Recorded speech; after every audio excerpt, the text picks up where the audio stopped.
মোহতারাম হাজরিন, আমাদের দেশে একটা ভয়াবহ ক্রাইসিস চলছে। সেই ক্রাইসিসটা হলো ফ্যামিলি ক্রাইসিস। পরিবারগুলো দিন দিন ঠুনকো হয়ে যাচ্ছে। বিশেষ করে দাম্পত্য জীবন, এটা যতটা সুখের ছিল আমাদের এই অঞ্চলের মানুষের মধ্যে, ধর্ম বর্ণ নির্বিশেষে, সেই দাম্পত্য সম্পর্কগুলো আর আগের মতো ভালো যাচ্ছে না। বিশেষ করে তরুণদের মধ্যে বিবাহ বিচ্ছেদের হার প্রতিনিয়ত ভয়াবহ আকারে বেড়ে চলছে। কোথাও যদি 14টি বিয়ে হয় প্রতিদিনে, তো 10টি নাকি বিয়ে ভাঙে।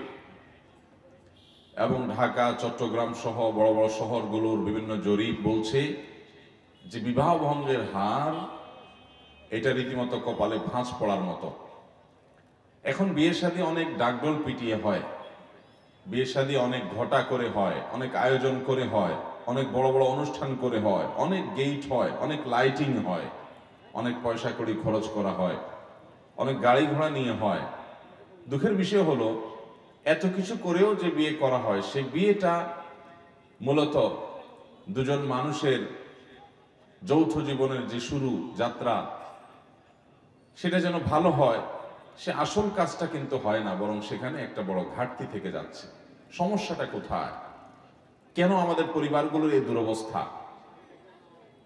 এটা নিয়ে আমাদেরকে ভাবতে হবে, এটা নিয়ে আমাদেরকে প্রতিনিয়ত স্টাডি চালাতে হবে যে আমরা কি করলে আমাদের এই সমস্যা দূর করতে পারবো, এই অসুবিধাগুলো দূর করতে পারবো, এবং এই ক্রাইসিসের সমাধানের পথ কি। বিশেষ করে একজন মুসলমান হিসাবে আমাদেরকে কোরআনের দিকে তাকাতে হবে, সুন্নতে রাসূলের দিকে তাকাতে হবে যে কোরআনের কোন আয়াতের ইমপ্লিমেন্টের অভাব হচ্ছে, রাসূল করিম সাল্লাল্লাহু আলাইহি সাল্লামের কোন সুন্নাহটা সমাজ থেকে বিলুপ্ত হওয়ার কারণে আজ আমাদের দাম্পত্য জীবনে এই ভয়াবহ অবস্থা বিরাজমান। যে আমাদের মধ্যে সুখ শান্তি দাম্পত্য জীবনে যতটা কাঙ্ক্ষিত ছিল, যতটা আমরা এক্সপেক্ট করতাম, ততটা হচ্ছে না কেন? এই পরিমাণ কলহ, এই পরিমাণ বিবাদ, এটা এই দেশের আদালতে ব্যক্তিগত মামলা মোকদ্দমা যেগুলো যায়, সেগুলোর দিকে তাকালে যেরকম বোঝা যায়, ঠিক একইভাবে আলেম ওলামাদের কাছে যে সমস্ত মাসআলা আসে এবং কাউন্সেলিং এর জন্য যে সমস্ত মানুষরা আসা যাওয়া করেন, তাদের সে বিষয়গুলোর দিকে তাকালে আমরা বুঝতে পারি। এবং যারা বিভিন্ন পর্যায়ে জনপ্রতিনিধি আছেন, চেয়ারম্যান, মেম্বার, কাউন্সিলর, তাদের কাছে যে পরিমাণ বিবাহ ভঙ্গের বা দাম্পত্য কলহের বিচার, সালিশ নালিশ যায়, সেগুলোর দিকে তাকালে দিনের আলো মতো পরিষ্কার হয়ে যায় যে আমাদের দাম্পত্য সম্পর্কগুলো খুব একটা ভালো হচ্ছে না। আমাদের দাম্পত্য জীবনে যে সুখ শান্তি হওয়ার কথা ছিল সেটি হচ্ছে না। কারণ কি? আল্লাহ রাব্বুল আলামিন তো আমাদেরকে দাম্পত্য জীবন দিয়েছেনই সুখের জন্য, শান্তির জন্য। আল্লাহ রাব্বুল আলামিন কোরআনে কারীমে আদম আলাইহিস সালামকে সৃষ্টি করার পর তিনি যখন মনমরা হয়ে থাকতেন, তার সঙ্গী হিসাবে হাওয়াকে সৃষ্টি করেছেন। এই যে হাওয়াকে আল্লাহ তাআলা সৃষ্টি করেছেন, হাওয়াকে কেন সৃষ্টি করেছেন? আল্লাহ রাব্বুল আলামিন পুরুষদের সঙ্গী হিসাবে স্ত্রীগণকে কেন সৃষ্টি করেছেন, সে বিষয়ে আল্লাহ তাআলা বলেছেন লিতাসকুনু ইলাইহা। এটা আল্লাহ তাআলা সৃষ্টি করেছেন যাতে করে মানুষ, স্বামী তার স্ত্রীর কাছে গেলে প্রশান্ত হয়, স্ত্রীর ঘরের সমস্ত কষ্টগুলো স্বামী বাহির থেকে আসলে সেটা লাঘব করতে পারে। এই উদ্দেশ্যে আল্লাহ রাব্বুল আলামিন বিবাহ বন্ধনে আবদ্ধ হওয়ার এই ইন্তজাম, এই সিস্টেম রেখেছেন, এই পদ্ধতি রেখেছেন। কিন্তু দুঃখের বিষয় হলো যে আমাদের পরিবারগুলোর দিকে তাকালে দেখা যায় যে আমরা এর উল্টো মেরুতে হাঁটছি। প্রিয় নবী সাল্লাল্লাহু আলাইহি ওয়াসাল্লাম তিনি যখন হেরা গুহায় জিবরিলকে দেখলেন তার আসল অবয়বে, নবী সাল্লাল্লাহু আলাইহি সাল্লামকে যখন বুকের সাথে চেপে ধরে পড়ার জন্য নির্দেশ করেছেন ইকরা, তখন নবী করিম সাল্লাল্লাহু আলাইহি সাল্লাম অনেকটা ভড়কে গেলেন। এই যে তিনি ভয় পেয়ে গেলেন, ভড়কে গেলেন, তার গায়ে জ্বর চলে আসলো। নবী করিম সাল্লাল্লাহু আলাইহি ওয়াসাল্লাম এরপরে বাসায় চলে আসলেন। এসে উম্মুল মুমিনিন খাদিজা রাদিয়াল্লাহু তাআলা আনহার কাছে এসে বললেন, জাম্মিলুনি জাম্মিলুনি, আমাকে কম্বল চাদর দ্বারা আবৃত করো। তিনি ভয় পেয়ে গেছেন। খাদিজা রাদিয়াল্লাহু তাআলা আনহার ভূমিকা তখন কি ছিল কোরআনে উল্লেখ হয়েছে আমরা জানি। খাদিজা রাদিয়াল্লাহু তাআলা আনহা নবী সাল্লাল্লাহু আলাইহি সাল্লামকে তখন সান্ত্বনা দিলেন। হাদিসে রাসূলের মধ্যে বর্ণিত হয়েছে, তিনি বলেছেন, কাল্লা লা ইউখজিকাল্লাহু আবাদা, আপনার টেনশনের কোনো কারণ নেই, আপনি কোনো পেরেশান হবেন না। আপনি যে সমস্যার কথা বলছেন, যে আপনি ভড়কে গেছেন হেরা গুহায় জিবরিলকে দেখে, আপনার ভয়ের কোনো কারণ নেই। কারণ ইন্নাকা তাহমিলুল কাল, আপনি এই কাজ করেন, ওই ভালো কাজ করেন, মানুষের বিপদ আপদে দূরে আপনি সহায়তা করেন, আপনি মানুষের বোঝাটা বহন করে দেন, আপনি পরোপকার করেন। এরকম মানুষকে আল্লাহ তাআলা বেইজ্জত করেন না, করবেন না আল্লাহ তাআলা আপনাকে। খাদিজা রাদিয়াল্লাহু তাআলা আনহা নবী সাল্লাল্লাহু আলাইহি সাল্লামকে সান্ত্বনা দিলেন। এমন সান্ত্বনা দিলেন, নবী করিম সাল্লাল্লাহু আলাইহি সাল্লাম স্বাভাবিক হয়ে গেলেন, তার ভয় দূর হয়ে গেল। তাহলে স্বামী স্ত্রী একে অন্যের সঙ্গী হবেন, সঙ্গ দিবেন, বিপদে সুখে সবকিছুকে ভাগাভাগি করবেন। এই জন্য আল্লাহ তাআলা দাম্পত্য জীবন দিয়েছেন। নবী করিম সাল্লাল্লাহু আলাইহি সাল্লাম বাহিরে পেরেশান হলে বাসায় আসতেন সে পেরেশানি দূরের জন্য, স্ত্রীর কাছে আসলে পেরেশানি দূর হতো। আর আমাদের অবস্থা হলো আজকাল বাসায় স্বামী স্ত্রী ঝগড়াঝাটি করে, মারামারি কাটাকাটি গন্ডগোল ফাসাদ করে, এরপরে বাড়ি থেকে বউ বের হয়ে বাবার বাড়ি চলে যায়, আর স্বামী বের হয়ে কোনো বন্ধু বান্ধবের কাছে বা অন্য কোথাও চলে যায়। এই হলো আমাদের দাম্পত্য জীবনের অবস্থা। মুহতারাম হাজরিন, এই দুরবস্থার প্রথম এবং প্রধান কারণ হলো যে আমরা বিবাহের ক্ষেত্রে দিনদারিতাকে প্রাধান্য দিচ্ছি না।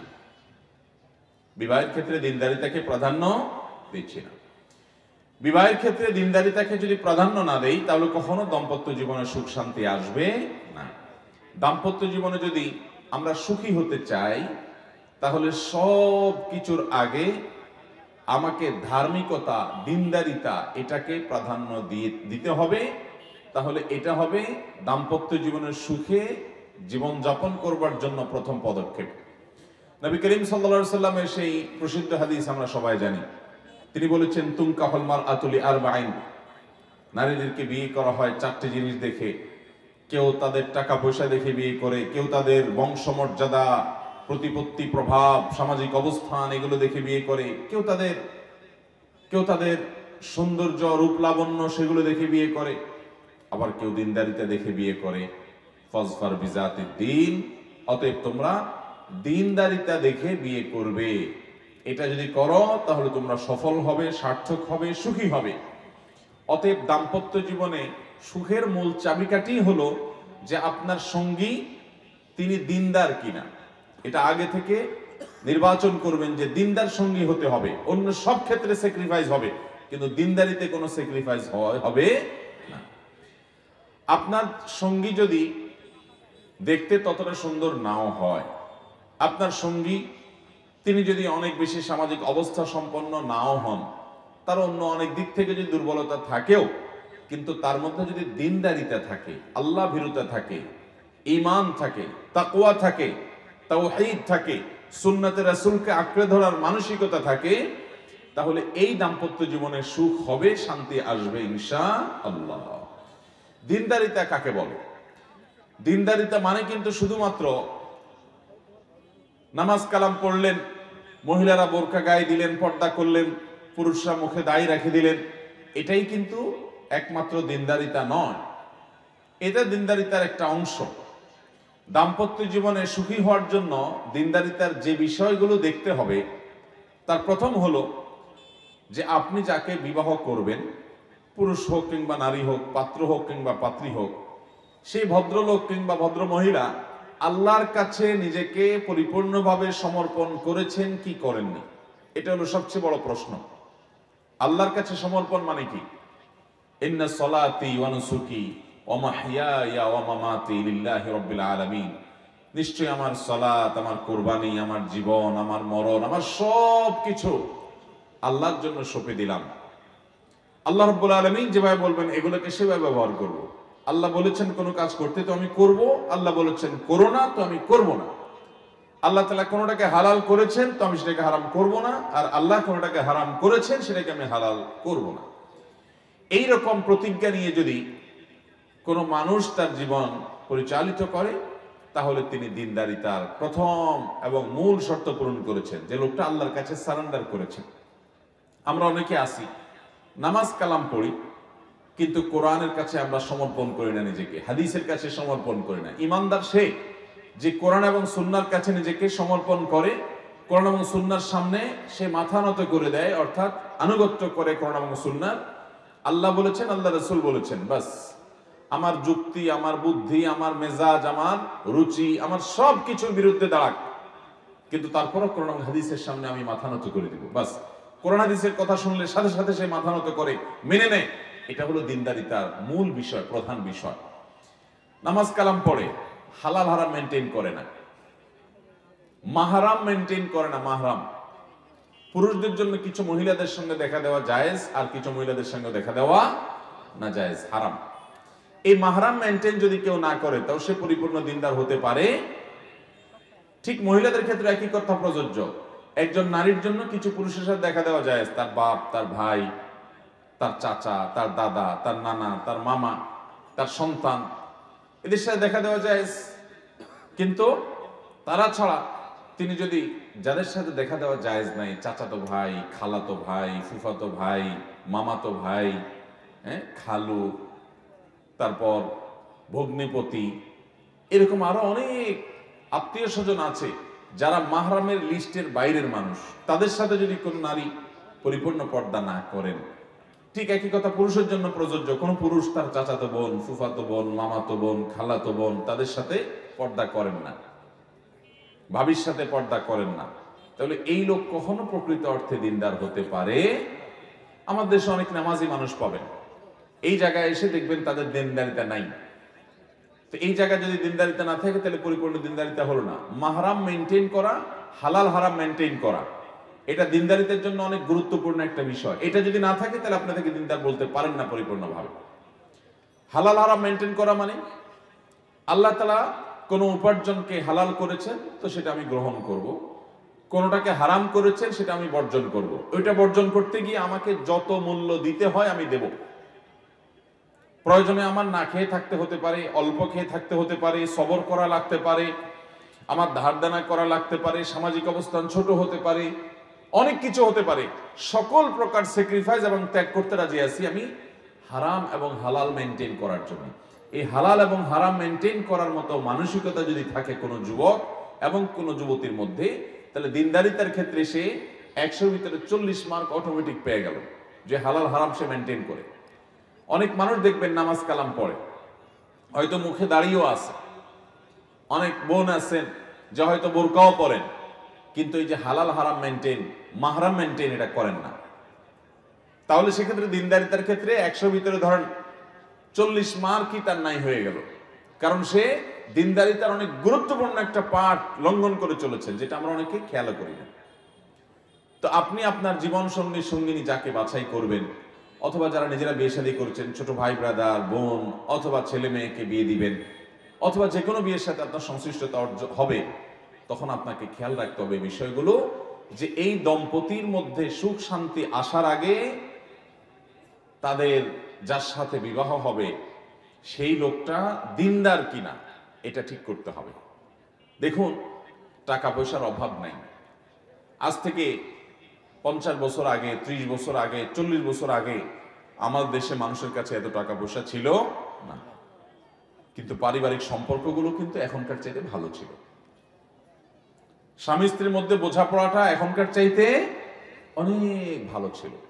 এখন কিন্তু সেরকম বোঝাপড়া নাই। এর অন্যতম কারণ হলো বৈষয়িক বিষয় মানুষকে সুখী করতে পারে না। টাকা পয়সা হলেই যদি দাম্পত্য জীবনে সুখ শান্তি হতো, তাহলে সেক্ষেত্রে ইউরোপিয়ানরা, আমেরিকানরা, পৃথিবীর অনেক উন্নত দেশ, যাদের টাকা পয়সার অভাব নাই, যাদের গাড়ি বাড়ির অভাব নাই, যাদের নাগরিক সুবিধাগুলো আমাদের চাইতে বহুগুণ ভালো, তাদের লাক্সারিয়াস লাইফ লিড করার জন্য সব ব্যবস্থা আছে, এত কিছু থাকার পরও তাদের দাম্পত্য জীবনে সুখ শান্তি তো পরের কথা, দাম্পত্য সম্পর্ক বলতেই তেমন উল্লেখযোগ্য কিছু নেই। ভয়াবহ একটা অবস্থা। স্বামীর ক্যাবলা একদিকে, স্ত্রীর ক্যাবলা একদিকে, স্বামী স্ত্রী তো হয় না, মিউচুয়াল আন্ডারস্ট্যান্ডিং করে দিন কাটায় দেয়। মনে চাইলে বুড়ো বয়সে বিয়ে করলো তো করলো, না করলো তো নাই। আর একজনের করলো তো ছেড়ে আরেক জায়গায় করলো, এক একজনের 4টা-5টা করে পার্টনার চেঞ্জ হয়ে গেল। আর যদি একসাথে থাকেও তো তথাকথিত অতিরিক্ত ব্যক্তি স্বাধীনতার নাম দিয়ে তারা প্রত্যেকে যার যার মতো স্বেচ্ছাচারী, প্রত্যেকে যার যার পথের পথিক। কোন বন্ধন আমাদের এই অঞ্চলে মানুষের মধ্যে, এই অঞ্চলে শুধু মুসলমানদের মধ্যে না, হিন্দুদের মধ্যেও, অন্য ধরনের মানুষের মধ্যেও পারিবারিক এবং দাম্পত্য সম্পর্কটা যতটা ভালো, এটা এই অঞ্চলে মানুষের একটা সৌন্দর্য, সেটা পৃথিবীর অনেক এলাকাতে খুঁজে পাবেন না। তো আমাদের এই এলাকাতে, এই পাক ভারত মহাদেশে, বাংলাদেশে দাম্পত্য জীবনে যে সম্পর্কগুলোর অবনতি, ঘাটতি এবং খারাপ যাচ্ছে, এর অন্যতম কারণ হলো বিবাহ দিনদারি দেখে করা হয় না। মেয়ে পক্ষ শুধু ছেলে পক্ষের সামাজিক অবস্থান, টাকা পয়সা এগুলাই খোঁজে, দিনদারিতা খোঁজে না। আর ছেলে পক্ষ মেয়ে পক্ষের সামাজিক অবস্থান, রূপলাবণ্য, এই সমস্ত নাম যশ খ্যাতি কিংবা পড়ালেখা, সার্টিফিকেট, এগুলোই শুধু দেখে। এগুলো দেখেন, দোষের নেই, কিন্তু সবচেয়ে বেশি দেখার কথা যেটা, সেটা দেখার কোনো নামগন্ধ। এখন বিয়ে শাদীতে খোঁজ খবর যদি দিনদারিতা সম্পর্কে নেওয়া হয়, এখন অবশ্য সেটাও নেওয়া হয় না। এক সময় আমরা দেখতাম, জিজ্ঞেস করা হতো মেয়ে কোরআন শরীফ পড়ছে কিনা, ছেলে কোরআন কারিমটা পড়ছে কিনা, খতম দিছে কিনা, এই জিনিসগুলো দেখা হতো। এখন সেটাও দেখা হয় না। যার কারণে আমরা টাকা পয়সা, ব্যাংক ব্যালেন্স, গাড়ি বাড়ি, অন্যান্য অনেক দিক থেকে আমরা উন্নত হচ্ছি, কিন্তু দাম্পত্য সম্পর্কের দিক থেকে আমরা অবনতির দিকে যাচ্ছি। এই জন্য ভাইরা আমার, প্রথম দাম্পত্য জীবনের সুখী হওয়ার জন্য দিনদারিতাকে প্রাধান্য দিতে হবে। তো দিনদারিতার ক্ষেত্রে কি বলেছি? প্রথম বিষয় হলো যে পাত্র বা পাত্রী আল্লাহর কাছে নিজেকে পরিপূর্ণভাবে সঁপে দিয়েছেন কিনা, যে আল্লাহর নির্দেশের উপর আর কিছু নেই, তার সামনে আল্লাহ বলেছেন, আল্লাহ রাসূল বলেছেন, এই কথা আসলে সবকিছু সে সারেন্ডার করে দেয়। এটা হলো দিনদারিতার প্রথম এবং প্রধান মার্কা। এরপরে বলেছিলাম দিনদারিতার তার মার্কা হলো, আলামত হলো, নিদর্শন হলো যে সে পরিপূর্ণভাবে নিজেকে আল্লাহর কাছে সমর্পণ করে, এমনকি উপার্জনের ক্ষেত্রে হালাল হারাম মেনটেন করে এবং মাহরাম মেনটেন করে।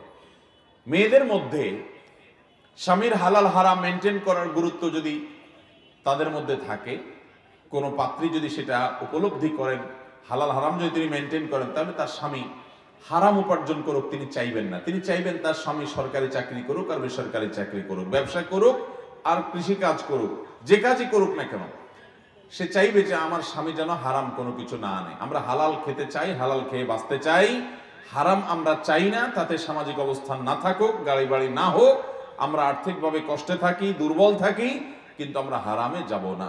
এটা হলো একজন নারীর দিনদারিতার একটা শক্তিশালী দিক। কিন্তু আজকাল আমাদের সমাজে এগুলো আছে নাই, শুধু পয়সা চায়।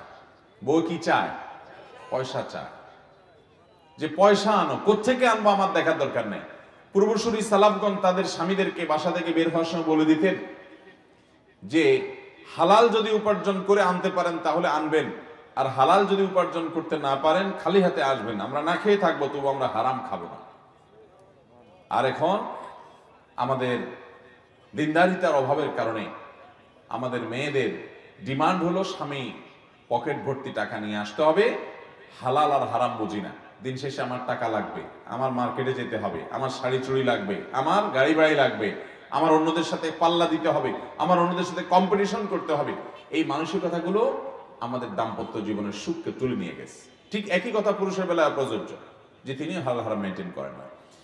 এরপরে দিনদারিতার আরেকটা গুরুত্বপূর্ণ দিক হলো সবর, শকর এবং কানাআত, ধৈর্য, কৃতজ্ঞতা এবং তুষ্ট থাকা অল্পে। এই তিনটা গুণ থাকা, এই তিনটা গুণ যদি কোনো পাত্র বা পাত্রীর মধ্যে থাকে, তাহলে বুঝতে হবে এই পাত্র এবং পাত্রীর মূল্য স্বর্ণের চাইতে বেশি, স্বর্ণের চাইতে বেশি। ধৈর্য, শুকরিয়া, কৃতজ্ঞতা এবং অল্পে তুষ্ট থাকা, এই তিনটা গুণ ছাড়া কখনো দাম্পত্য জীবনের সুখ হবে। দাম্পত্য জীবনে যত অশান্তি হয়, যত কলহ হয়, যত গন্ডগোল হয়, যত তালাক হয়, যত বিবাহ বিচ্ছেদ হয়, যত ঝগড়াঝাটি হয়, এগুলোর মূল হলো এই তিনটা জিনিসের কোনোটার অনুপস্থিতি। অর্থাৎ ধৈর্য নাই, শুকরিয়া নাই এবং তুষ্টির গুণ নাই। ধৈর্য না থাকার কারণে দেখা যায় চুন থেকে নুন খসছে, হট মেজাজি হয়ে গেছে, রাগারাগি হয়ে গেছে, মারামারি হয়ে গেছে, হাতাহাতি হয়ে গেছে, এমনকি দুজনের পথ দুদিকে হয়ে গেছে। সবরের অভাবে, শুকরের অভাবেও হয়। কারণ নিজের সঙ্গীর কোনো একটা ত্রুটি দেখলেই মনে করে না জীবনে তার সঙ্গে থেকে কোনো সুখ শান্তি পাই নাই। অথচ নবী করিম সাল্লাল্লাহু আলাইহি সাল্লাম বলেছেন, তোমার সঙ্গীর কোনো কিছু যদি তোমাকে রুষ্ট করে, তার কোনো কিছু দেখে যদি তোমার মনে কষ্ট হয় যে ইস এটা সে কেন করলো বা এটা কেন করলো না, তার একটা দুর্বলতা দেখলা, তো সাথে সাথে চিন্তা করবা তার অনেক ভালো দিকও আছে। মনে রাখবেন, পৃথিবীতে এমন একটা মানুষও নাই, এমন একজন মানুষও নাই যে মানুষটার কোনো ভালো গুণ নাই, সবই খারাপ গুণ। এমন কোনো মানুষ হতে একটা হলেও ভালো গুণ আছে, আপনি খোঁজার চেষ্টা করেন। তার যদি কোনো কিছু দেখে অসন্তুষ্ট হন, তাহলে বের করার চেষ্টা করেন তার কোন গুণটার কারণে আপনি সন্তুষ্ট হতে পারেন, তাহলে দেখবেন যে আপনার মধ্যে আর কোনো অশান্তি তৈরি হবে না। নবী করিম সাল্লাল্লাহু আলাইহি সাল্লাম তার স্ত্রীগণ, এতজন স্ত্রী ছিলেন, তাদের সাথে দাম্পত্য জীবনে তার কোনো বিষয় নিয়ে বুঝের গরমিল হয় নাই, কোনো প্রকার, সব বেটে বলে হয়ে গেছে, যা চাইছেন তাই হয়ে গেছে। ব্যাপারটা কিন্তু সেরকম না, টুনটান হয়েছে। নবী সাল্লাল্লাহু আলাইহি সাল্লাম অভিমান করে বাসা থেকে এসে মসজিদে পড়ে আসেন, সাহাবীরা দেখে বুঝতে পারছেন যে কিছু একটা হয়েছে। আল্লাহ তাআলা স্বয়ং কোরআনে সূরা মুজাদালা নাজিল করেছেন, কোরআনে বহু আয়াত নাজিল করেছেন সে বিষয় নিয়ে। তো দাম্পত্য জীবনে টুনটান হবে, কিন্তু একজন কৃতজ্ঞ স্বামী, একজন কৃতজ্ঞ স্ত্রী সেগুলোকে বড় করে দেখবে না।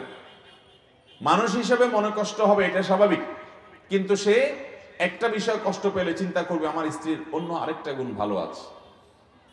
তিনি রান্নাটা ভালো করতে পারেন না, তো তার চেহারাটা সুন্দর আছে, চেহারাটা সুন্দর নাই তো তার পড়ালেখার গুণটা ভালো আছে, পড়ালেখার গুণটা নাই তো তিনি কেয়ারিং, খুব যত্ন নেন, এটাও নাই তো তিনি সচ্চরিত্রবান, চরিত্রের সমস্যা নাই। বহু মহিলা চরিত্রের সমস্যা আছে, অনেক স্বামী সেটা সাফার করছেন, বলতে পারছেন না লজ্জায়, আমার স্ত্রী অন্তত এই সমস্যাটা নেই। এরকম কোনো না কোনো ভালো দিক আছে না নেই? ঠিক একই কথা স্বামীর বেলায়ও প্রযোজ্য, যে নারী তার স্বামীর ব্যাপারে অভিযোগ করতে করতে শেষ। কিছু অমানুষ থাকে যে হ্যাঁ তাদের সাথে বসবাস উপযুক্ত না, এরকম রেয়ার কিছু থাকে, কিন্তু বেশিরভাগ ক্ষেত্রে আপনি যে অভিযোগ করবেন যে আপনার স্বামী অলস, উপার্জন করে না, আপনার কষ্ট হয়, বাপের বাড়ি থেকে অনেক সময় হেল্প নিতে হয়, সে আপনার পরিশ্রমী না, বুঝলাম আপনার এই কথা সত্য, কিন্তু লোকটা হয়তো চরিত্রবান। কত বোন আছেন তাদের স্বামী দুহাত ভরে টাকা ভর্তি করে নিয়ে আসে, কিন্তু স্বামীগুলো সব পরকীয়া আসক্ত, পরনারীতে আসক্ত, অমানুষ। এই মহিলার জীবনটা জীবন্ত জাহান্নাম হয়ে যায়। তার স্বামীর ব্যাংক ব্যালেন্সের অভাব নাই, টাকা পয়সার অভাব নাই, ঘর ভর্তি জিনিসের অভাব নাই, কিন্তু স্বামীর রোগ কি? পরকীয়া করে। স্বামীর রোগ কি? এই যে পরকীয়া করে, এই কারণে কি ওই মহিলা সুখে আছে? তাহলে যে বোন মনে করছেন যে আমার স্বামীটা অলস, উপার্জন করে না, বুঝলাম তার ত্রুটি আছে, কিন্তু আপনি দেখার চেষ্টা করেন তার গুণটা কি আছে। আপনি যদি সারা জীবন শুধুমাত্র ত্রুটি দেখেন, আপনি কখনো সুখী হতে পারবেন? সব সময় মানুষের ভালোটা যদি আপনি দেখেন, তাহলে আপনি নিজে সুখী হবেন, আপনার হবে যে আপনি মানসিক শান্তি পাবেন। আমরা সব সময় গ্লাসের অর্ধেক পানি আছে আর অর্ধেক খালি আছে। যদি জিজ্ঞাসা করা হয় গ্লাস সম্পর্কে মন্তব্য করে, গ্লাসের পানির পরিমাণ থাকা না থাকা, পুরো বিষয়ের উপরে মন্তব্য করো, আমরা বেশিরভাগ মানুষ মন্তব্য করবো গ্লাসটার অর্ধেক খালি, কিন্তু অর্ধেক পানি আছে যে ওইটা আমাদের নজরে বেশিরভাগ লোকের পড়ে। এটা হলো বাস্তবতা। দাম্পত্য জীবনে সুখী হওয়ার জন্য এই যে দিনদারিতা প্রয়োজন, এই দিনদারিতার একটা বড় অংশ হলো এটা। বহু লোক আছে নামাজ কালাম পড়ে, রোজা রাখে, দাঁড়িয়ে আছে, পর্দা করে, কোরআন তেলাওয়াত করে, সকল সুন্দর দোয়া জিকির করে, সব ঠিক আছে, মাগের সমস্যা হলো কি? সবর নাই, শুকর নাই, সবর নাই, শুকর নাই। শুকর যদি আপনি আদায় করতে চান তো বহু পয়েন্ট পাবেন শুকর আদায় করার। আপনি কিছু খুঁজে পাচ্ছেন না, আপনার স্বামীটার অন্য কোনো যোগ্যতা নাই, অন্য কোনো গুণ নাই, অন্য কোনো ভালো দিক নাই, এই বেচারা অন্তত পঙ্গু না, হাত পা সুস্থ একজন স্বাভাবিক মানুষ। কত মহিলা আছে তার স্বামী পঙ্গু হয়ে গেছে, তার স্বামী অ্যাক্সিডেন্টে হাত পা হারিয়ে ফেলছে, কিন্তু আগে থেকে কিংবা আগে থেকেই সমস্যা, শারীরিক বড় ধরনের সমস্যা আছে। তার যদি টাকা পয়সাও থাকে, তার স্বামীর যদি অন্য অনেক দিক থেকে ভালো হয়, এই একটা কারণে তার অশান্তি এবং কষ্ট হবে কি হবে না? তার মনে কষ্ট, দুঃখ থাকবে না? তো তার যদি দুঃখ থাকে, তো আপনার স্বামীটা মাশাআল্লাহ মাথা থেকে পা পর্যন্ত সুস্থ, তো আপনি সেটা শুকর আদায় করেন যেটা সুস্থ মানুষ আপনার স্বামী। এভাবে যে আপনি যদি নেয়ামত খুঁজতে যান, বহু কিছু খুঁজে পাবেন, যে হয়তো আপনার শ্বশুর ননদের দিক থেকে, শাশুড়ির দিক থেকে খুব একটা টর্চারের শিকার হন না, অনেক মহিলা সেদিক থেকে টর্চারের শিকার হন, অথবা আপনার শাশুড়ি ননদ খারাপ, আপনার স্বামীটা ভালো, কিংবা স্বামী শাশুড়ি ননদ সবগুলোর আচরণ খারাপ, ওই যে আচরণ আপনার সাথে খারাপ কিন্তু পরকীয় আসক্তি নেই, কিংবা সে অলস না উপার্জন করে, কিংবা সে আপনাকে প্রহার করে না, আর যদি কোনো সান্ত্বনা খুঁজে না পান তো আসিয়ার দিকে তাকান। আসিয়া, ফেরাউনের স্ত্রী আসিয়া, তার দিকে তাকান। ফেরাউনের স্ত্রী আসিয়া, তিনি ফেরাউনের ঘর করতে গিয়ে অমানবিক কষ্ট তাকে স্বীকার করতে হয়েছে। যে জুলুম তাকে করা হয়েছে, যে টর্চার ফিজিক্যালি শারীরিকভাবে তাকে করা হতো শুধুমাত্র ইমানদার হওয়ার অপরাধে, শেষ পর্যন্ত তাকে উত্তপ্ত রোদের মধ্যে ফেলে দিয়ে, তাকে শুলের মধ্যে ফেলে রেখে অত্যন্ত নির্মম ভাবে শরীরে পেরেকের আঘাতে পেরেক পুঁতে মেরে তাকে রক্তাক্ত করে নির্মম ভাবে তাকে হত্যা করা হলো। তিনি শাহাদাত বরণ করলেন।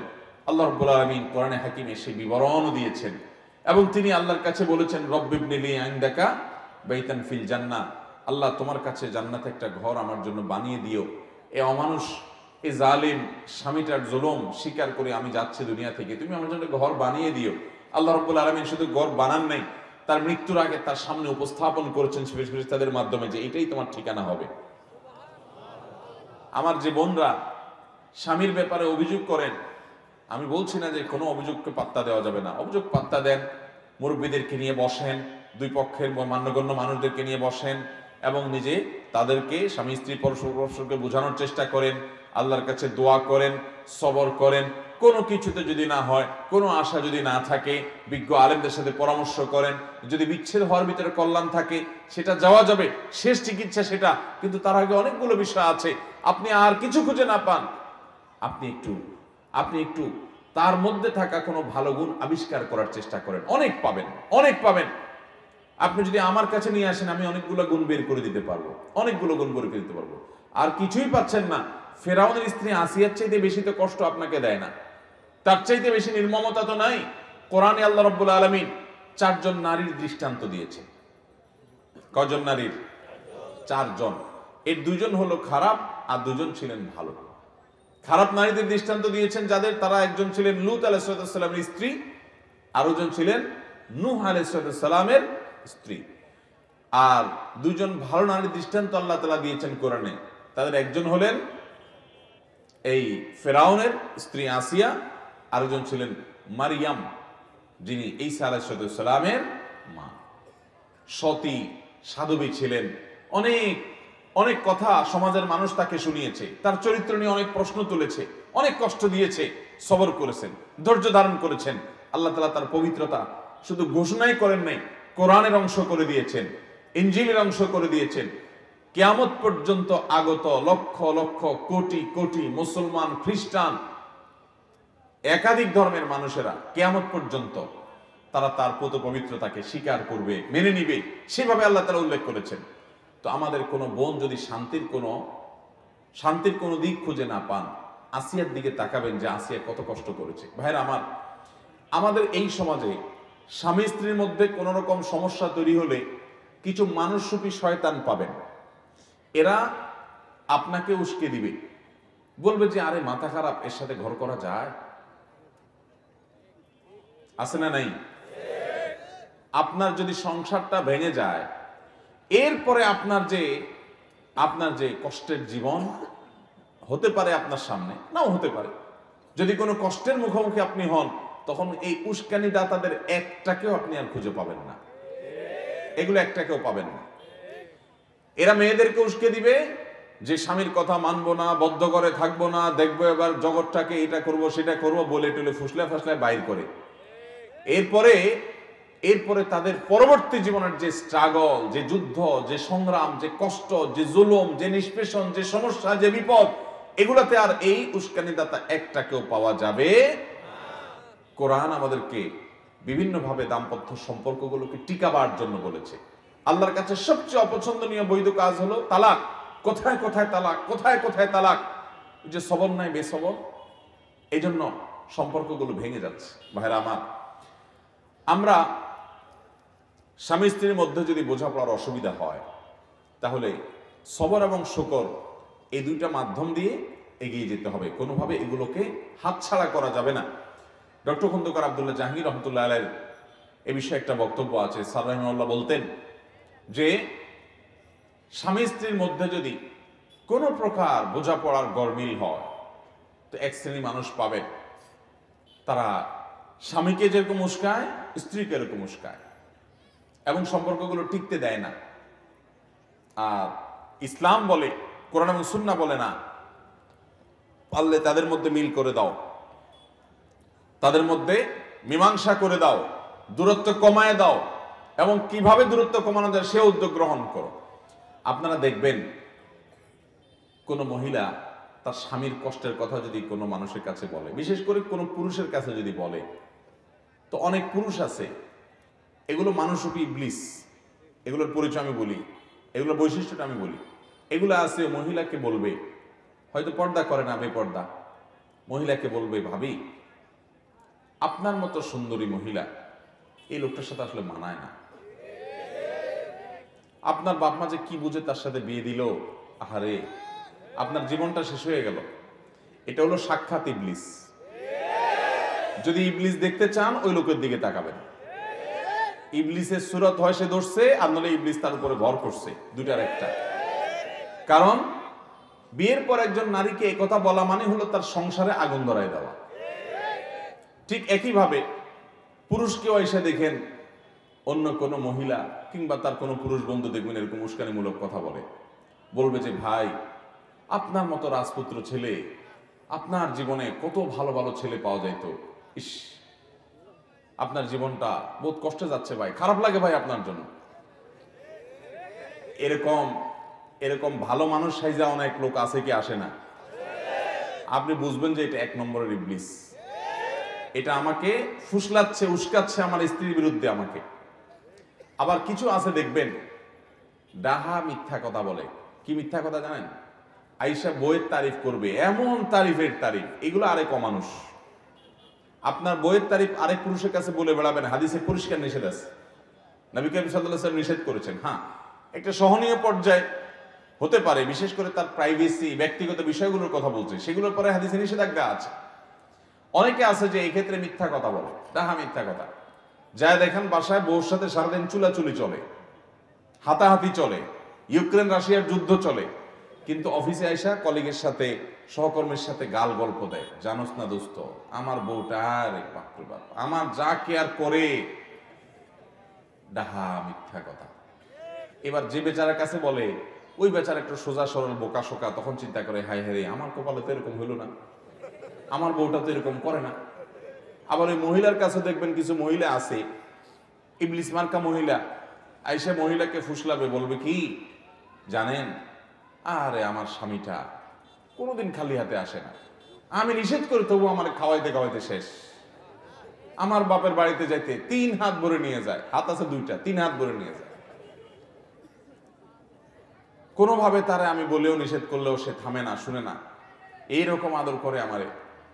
তখন এই বেচারা চিন্তা করে হায় হায় রে আমি তো একটা অমানুষের ঘর করতেছি। তাহলে ভাইরা আমার, নবী করিম সাল্লাল্লাহু আলাইহি সাল্লামের সাথে যদি স্ত্রীর উম্মুল মুমিনিন ওয়া আজওয়াজুহু উম্মাহাতুকুম, কোরআনে আল্লাহ বলেছেন নবীর স্ত্রীগণ আমাদের কি মা, তাদের সাথে যদি নবী সাল্লাল্লাহু আলাইহি সাল্লামের টুনটান বুঝাপড়ার গরমিল হয়, মান অভিমান হয়, তাহলে আমাদের জীবনে এটা হতে পারে কি পারে না?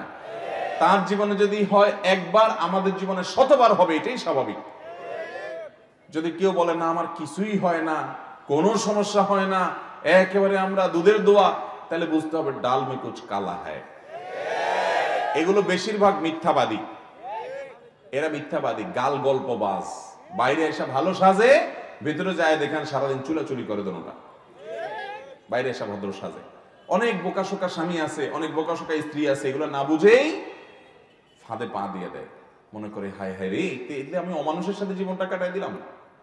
একটু উস্কে দিল, ভাবি আপনার মতো এত সুন্দর একটা মানুষ, ওই যে শরীয়ত কেন পর্দা করতে বলছে, কারণ এই অমানুষ বেপর্দা আপনার এই খারাপ পুরুষটা তার নজর পড়ছে দেখেই তো সে পামপট্টি মহিলাকে দিচ্ছে। এই মহিলাকে পামপট্টি দিয়ে বলবে ভাবি আপনার মতো এরকম সুদর্শন একজন নারী, আহারে এ অমানুষ আপনার কদর করতে পারলো না, আপনার রূপ লাবণ্যের মূল্য সে কোত্থেকে দিবে ভাবি। মনে রাখবেন সাক্ষাৎ ইবলিস এই লোক, সাক্ষাৎ ইবলিস। এই ইবলিস দেখে আপনি সাথে সাথে বুঝবেন যে এই বদের হাড্ডি আমার পাম করতে দিচ্ছে, এর উদ্দেশ্য খারাপ, মতলব খারাপ। আর মতলব খারাপ হোক আর ভালো হোক, যাই হোক, সে আমার ভালো চায় না। ভালো চাইলে আমার স্বামীর সাথে আমার সম্পর্ক কিভাবে তৈরি হবে সে পয়েন্ট বলতো না, বলে সে সম্পর্ক দূর করার পয়েন্ট বলছে।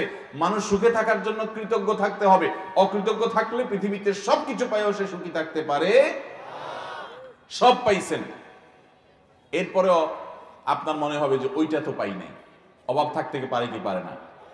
বহু কিছু পাইছেন। আপনার স্ত্রী, তার ভিতরে অনেক গুণ আছে, কোনো গুণ নাই, আপনার চরিত্রটা তার মাধ্যমে হেফাজত হয়। একজন মুসলমানের কাছে এর চাইতে বড় আর কি চাওয়া হতে পারে? আর কি চাওয়া হতে পারে? তার রান্নাটা ভালো না, তার এটা ভালো না, তার ওইটা ভালো না। ডিমান্ডের আপনার শেষ নাই। বিয়ের যে মূল উদ্দেশ্য সেটা তো আপনার হচ্ছে যে আপনার চরিত্রের হেফাজত হচ্ছে তার মাধ্যমে। তার এই ঋণ আপনি কিভাবে শোধ করবেন? তার এই নিয়ামতটার মূল্যায়ন তো আপনার করা উচিত। ঠিক একইভাবে একজন নারী, তিনি একইভাবে দেখবেন যে আমার স্বামী, তিনি আর কিছু না হোক আমার উপর ছায়া হয়ে আসে। ডক্টর খন্দকার আব্দুল্লাহ জাহাঙ্গীর বলছেন যে ফুসলায় ফাসলায় যারা সম্পর্কগুলো ভেঙে দেয়, এই ভদ্র মহিলা বাচ্চা কাচ্চাগুলো নিয়ে অথবা একা একা যে সাফার করে বাপের বাড়িতে যায় উঠে, সে তখন বুঝতে পারে যে হায় রে, স্বামীর বাড়িতে কষ্ট দুঃখ যাই সহ্য করতাম না করতাম, বাপের বাড়িতে আসার পরে মনে হয় যে বোঝা। বিয়ে হওয়ার পরে বাপের বাড়িতে উঠে চলে আসলাম, ভাইদের কাছে, ভাবির কাছে, আশপাশের লোকদের কাছে তার যে অবস্থা থাকে, তখন তিনি আফসোস করতে থাকেন, আহারে ওইটাই তো ভালো ছিল। উস্কানিদাতাদের কাউকে তখন খুঁজে পাওয়া যায় না। এই জন্য ভাইরা আমার, দাম্পত্য জীবনে অশান্তির মূল এবং প্রধান কারণ হলো এইটা যে আমাদের মধ্যে সবরও নাই, শুকরও। নবী করিম সাল্লাল্লাহু আলাইহি সাল্লাম বলেছেন, তুমি তোমার সঙ্গীর কোনো কিছু দেখে অসন্তুষ্ট, তোমার ভালো লাগে না, সাথে সাথে তুমি চিন্তা করো যে তার বহু গুণ আছে যেটা দেখে তুমি সন্তুষ্ট হতে পারো, যেগুলো অন্য অনেকের মধ্যে নাই কিন্তু তার মধ্যে আছে। তাহলে দেখবা তোমার সে কষ্ট কি হয়ে যাবে, দূর হয়ে যাবে। আরেকটা জিনিস হলো ভাই, দাম্পত্য জীবন এটাতে তুষ্ট থাকা খুব জরুরি। আমি যা পাইছি তাতে আলহামদুলিল্লাহ বলবো। আমার স্ত্রীর মধ্যে সমস্যা আছে, ওকে। আমার স্বামীর মধ্যে সমস্যা আছে, ওকে, সত্য। কিন্তু সমস্যা আরো বেশি থাকতে পারতো কি পারতো না? অতএব আল্লাহ তাআলা যেটুকু দিয়েছেন সেটুকু আলহামদুলিল্লাহ। আল্লাহ বলেছেন, লা ইন শাকারতুম লা আযীদান্নাকুম, তোমরা যদি আমার কোন নিয়ামত পাওয়ার পরে শুকর আদায় করো, আমি তোমাদের নিয়ামত আরো বাড়াই দিব। ওয়ালা ইন কাফারতুম, আর যদি নিয়ামতের নাশকরি করো, ইন্না আযাবি লাশাদীদ, তাহলে আমার আযাব বড় কঠোর এবং শক্ত। আল্লাহ রাব্বুল আলামিন আমাদের সবাইকে সুখী দাম্পত্য জীবন তৌফিক এবং নসিব করুন। মুহতারাম হাজিরিন, যে দম্পতি পরস্পরের মধ্যে ভালোবাসা অনেক প্রগাঢ়, যাদের মধ্যে সম্পর্ক অনেক মজবুত সুদৃঢ়, তারা অন্যান্য সব বিষয়গুলো যদি ঠিক থাকে শরীয়তের, তাহলে তাদের তাকওয়ার দিক থেকেও তারা অগ্রসর, আলহামদুলিল্লাহ। তাহলে প্রথম পয়েন্ট আমরা পেয়ে গেলাম, আমাদের দাম্পত্য জীবনে সুখ এবং শান্তির জন্য পাত্রপাত্রী নির্বাচনের ক্ষেত্রে শুধু পাত্রপাত্রী নির্বাচন না, পাত্রপক্ষ পাত্রীপক্ষ উভয় পক্ষ যখন নির্বাচন করবেন, গোটা পরিবারকে দেখবেন, দিনদারিকা দেখে আপনি অগ্রাধিকার দিবেন, প্রাধান্য দিবেন, এবং দিনদারিতা নাই তাহলে অন্য বিষয় আপনি বিবেচনা করবেন। কিন্তু দিনদারিতার ক্ষেত্রে কোনো ছাড় হবে। ভাইরা আমার, অনেকে বলে বিয়ের সময় দেখবেন যে ছেলে নামাজ পড়ে কিনা, ছেলে আল্লাহর ভয় আছে কিনা, হালাল হারাম বোঝে কিনা। বলো না, এগুলো একটু অসুবিধা আছে, নামাজ পড়া নিয়মিত পড়ে না, আপনি বিয়ে করেন, মেয়ে তারা নামাজি বানায় নিবে। আছে না নেই? মেয়ে দিনদার কিনা, পর্দা করে কিনা, নামাজ কালাম পড়ে কিনা, তো বলে যে আপনারা বানায় নিবেন। আপনি সাথে সাথে বলবেন যে আমি রেডিমেড চাই, আমি বানায় নিব, সেটা কি আমার মাপ মতো হবে না হবে না কে জানে বাবা, তার চাইতে রেডিমেড আমি খুঁজবো আগে, রেডিমেড না পাইলে তখন দেখা যাবে। আল্লাহ তাআলা আমাদের সবাইকে দাম্পত্য জীবনে সুখী হওয়ার জন্য এই যে দিনদারিতাকে প্রাধান্য দেওয়া, এই নিয়ামতটা আল্লাহ তাআলা আমাদেরকে দান করুন। নবী করিম সাল্লাল্লাহু আলাইহি ওয়াসাল্লাম বলেছেন, আদ-দুনিয়া কুল্লুহা মাতা, দুনিয়াতে যত আল্লাহর সৃষ্টি আছে সবগুলাই মানুষ উপভোগ করতে পারে বিভিন্ন ভাবে। ওয়া খায়রু মাতা'আদ দুনিয়া আল মারআতুস সালিহা, একজন নারী, একজন জীবন সঙ্গী, একজন জীবন সঙ্গিনী, তিনি যদি দিনদার হন, আল্লাহ বিরু হন, নামাজি হন, চোখের পানি ফেলনেওয়ালা হন, আল্লাহর সাথে দোয়া সম্পর্ক করনেওয়ালা হন, এই মানুষটা যদি আপনার জীবনে পেয়ে যান, তো আপনার জীবনে সবচেয়ে বড় সুখের দেখা পেয়ে গেলেন। এর চাইতে বড় সুখের কোনো মাধ্যম উপকরণ আল্লাহর জমিনে আরেকটা হতে পারে না, যদি একটা ভালো সঙ্গী জীবনে পেয়ে যান। আর যদি সঙ্গীটা খারাপ হয় তো টাকা পয়সা, অফিস আদালত, পদ পদবি যাই পাইছেন, জীবনটা জীবন্ত জাহান্নাম হয়ে যাবে। আল্লাহ আমাদের সবাইকে সুখী দাম্পত্য জীবন তৌফিক এবং নসিব করুন। দ্বিতীয়ত যে বিষয়টি লাগবে সুখী দাম্পত্যের জন্য, সেটা হলো আপনার সঙ্গীর যে সমস্ত বিষয়গুলো নিয়ে আপনি নেতিবাচক মন্তব্য করলে, দৃষ্টিভঙ্গি করলে তিনি কষ্ট পাবেন, খবরদার সেগুলো বলা আপনার জন্য জায়েজও নাই, উচিতও নাই, বলবেনও না। বরং তার সে পয়েন্টগুলোতে আপনি খুব সিরিয়াস হবেন এবং দায়িত্বশীলতার পরিচয় দিবেন। যেমন ছেলে হলে আপনি মেয়ে পক্ষের কি দেখবেন? মেয়ে পক্ষের মেয়ের বাপ, মেয়ের মা, মেয়ের ভাই বোন, অর্থাৎ আপনার শ্বশুরবাড়ির লোকজন, তাদের প্রশংসা করবেন। তাদের নিশ্চয়ই কিছু ভালো গুণ আছে, আছে না নাই? কিছু না কিছু তো আছে। তো শুধুমাত্র ঘন ঘন ওই গুণগুলো বলবেন যে আমার শ্বশুর আব্বা, যে তোমার আব্বা মাশাআল্লাহ, এই জিনিসটা তোমার আব্বার খুব ভালো লাগে আমার কাছে, তোমার ভাইটার ওই গুণটা আমার খুব ভালো লাগে।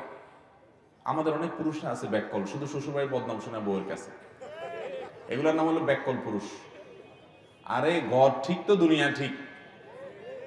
স্বরাষ্ট্রমন্ত্রী যদি ঠিক রাখতে চান, ঘরওয়ালিরা যদি ঠিক রাখতে চান, তাহলে সেই ক্ষেত্রে বেশি বেশি শ্বশুরবাড়ির তারিফ করবেন। বউকে খুশি করার জন্য এর চেয়ে কার্যকর কোনো ওষুধ আছে কিনা আমার জানা নেই। সবচেয়ে শর্টকাট ওয়েতে বউকে খুশি করবেন। কিসের তারিফ করবেন বেশি বেশি?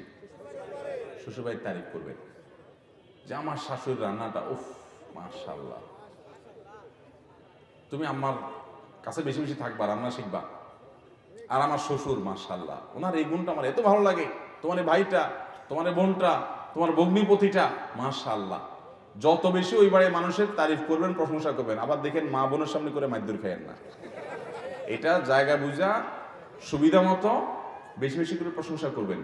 আসলেই দিল থেকে তাদের ভালো গুণটাকে আপনি দেখার চেষ্টা করবেন। এটা শুধু পাম্পট্টি দেওয়ার জন্য না, ভেতর থেকেই তাদের গুণগুলাকে উপলব্ধি করার চেষ্টা করবেন এবং সেগুলো স্ত্রীর সাথে শেয়ার করবেন। অনেক পুরুষ আছে এরা নিজেদেরকে শেয়ানা মনে করে। আমি মনে করি এগুলো বলদ নাম্বার 1। সেগুলো কোনগুলো জানেন? সেগুলো হলো শ্বশুরবাড়ির অনেক ভালো গুণ আছে, ওইটা ভিতরে রাখে। উনি বড় শুধু খোঁচায়, দোষগুলা শুধু বলে, আর দোষ ভিতর ভালোগুলো জানে। উনি মনে করেন নিজের শেয়ানা, উনি হলো বেকুব নাম্বার 1। দোষগুলা সব ভিতরে রেখে হজম করে ডুব গিলে ফেলবেন। ওইগুলো বউরে খবরদার কোনোদিনও বলবেন না। সবসময় কি বলতে হবে? গুণ বলতে হবে। অনেক অমানুষ পুরুষ আছে বউদেরকে কি বলে খোঁচায়, তোমার আব্বা তো ঈদে আসলো না, তোমার মা কতদিন হয়েছে একটু ফোন দিল না, তোমার বাচ্চাটা হলো, তোমার ভাইটা একটু আসলো না, তোমার এই অসুখ বিসুখ হইলো, তোমার বোনটা একটা আবার ফোন দিল না। এই কাজ অনেক পুরুষ করে কি করে না? এই পুরুষগুলোকে পাও বেঁধে ঝুলায় পিটানো উচিত। কেন জানেন? ওই ভদ্র মহিলার বাপ মা যদি তার হক আদায় না করে, তারা দেখতে আসলো না, তার খাতির যত্ন করলো না, তার ফোন দিল না, তার জন্য হাদিয়া তোফা দিল না, তাহলে ভদ্র মহিলার কি কষ্ট হয় না ভালো লাগে? এগুলোর কারণে কষ্ট হয় না?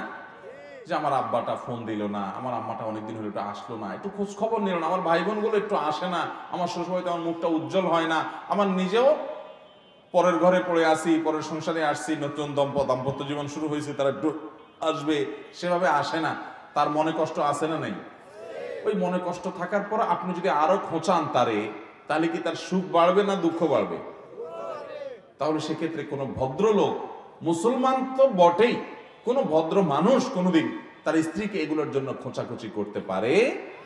বরং একজন ভালো মানুষের কাজ হবে, স্বামীর কাজ হবে স্ত্রীকে সান্ত্বনা দেওয়া, যে দেখো তোমার বাপ মা হয়তো ব্যস্ত, খবর নিতে পারে নাই, আর সবাই একরকম হয় না, সবাই ফোন করার অভ্যাস নাই, বাদ দাও, এগুলো কোনো ব্যাপার না, আরে আমরা আসিনি, আল্লাহ রহমতে ঠিক হয়ে যাবে এগুলো ইনশাআল্লাহ, সমস্যা নেই, এই সমস্ত বলতে হবে। তাহলে কি হবে?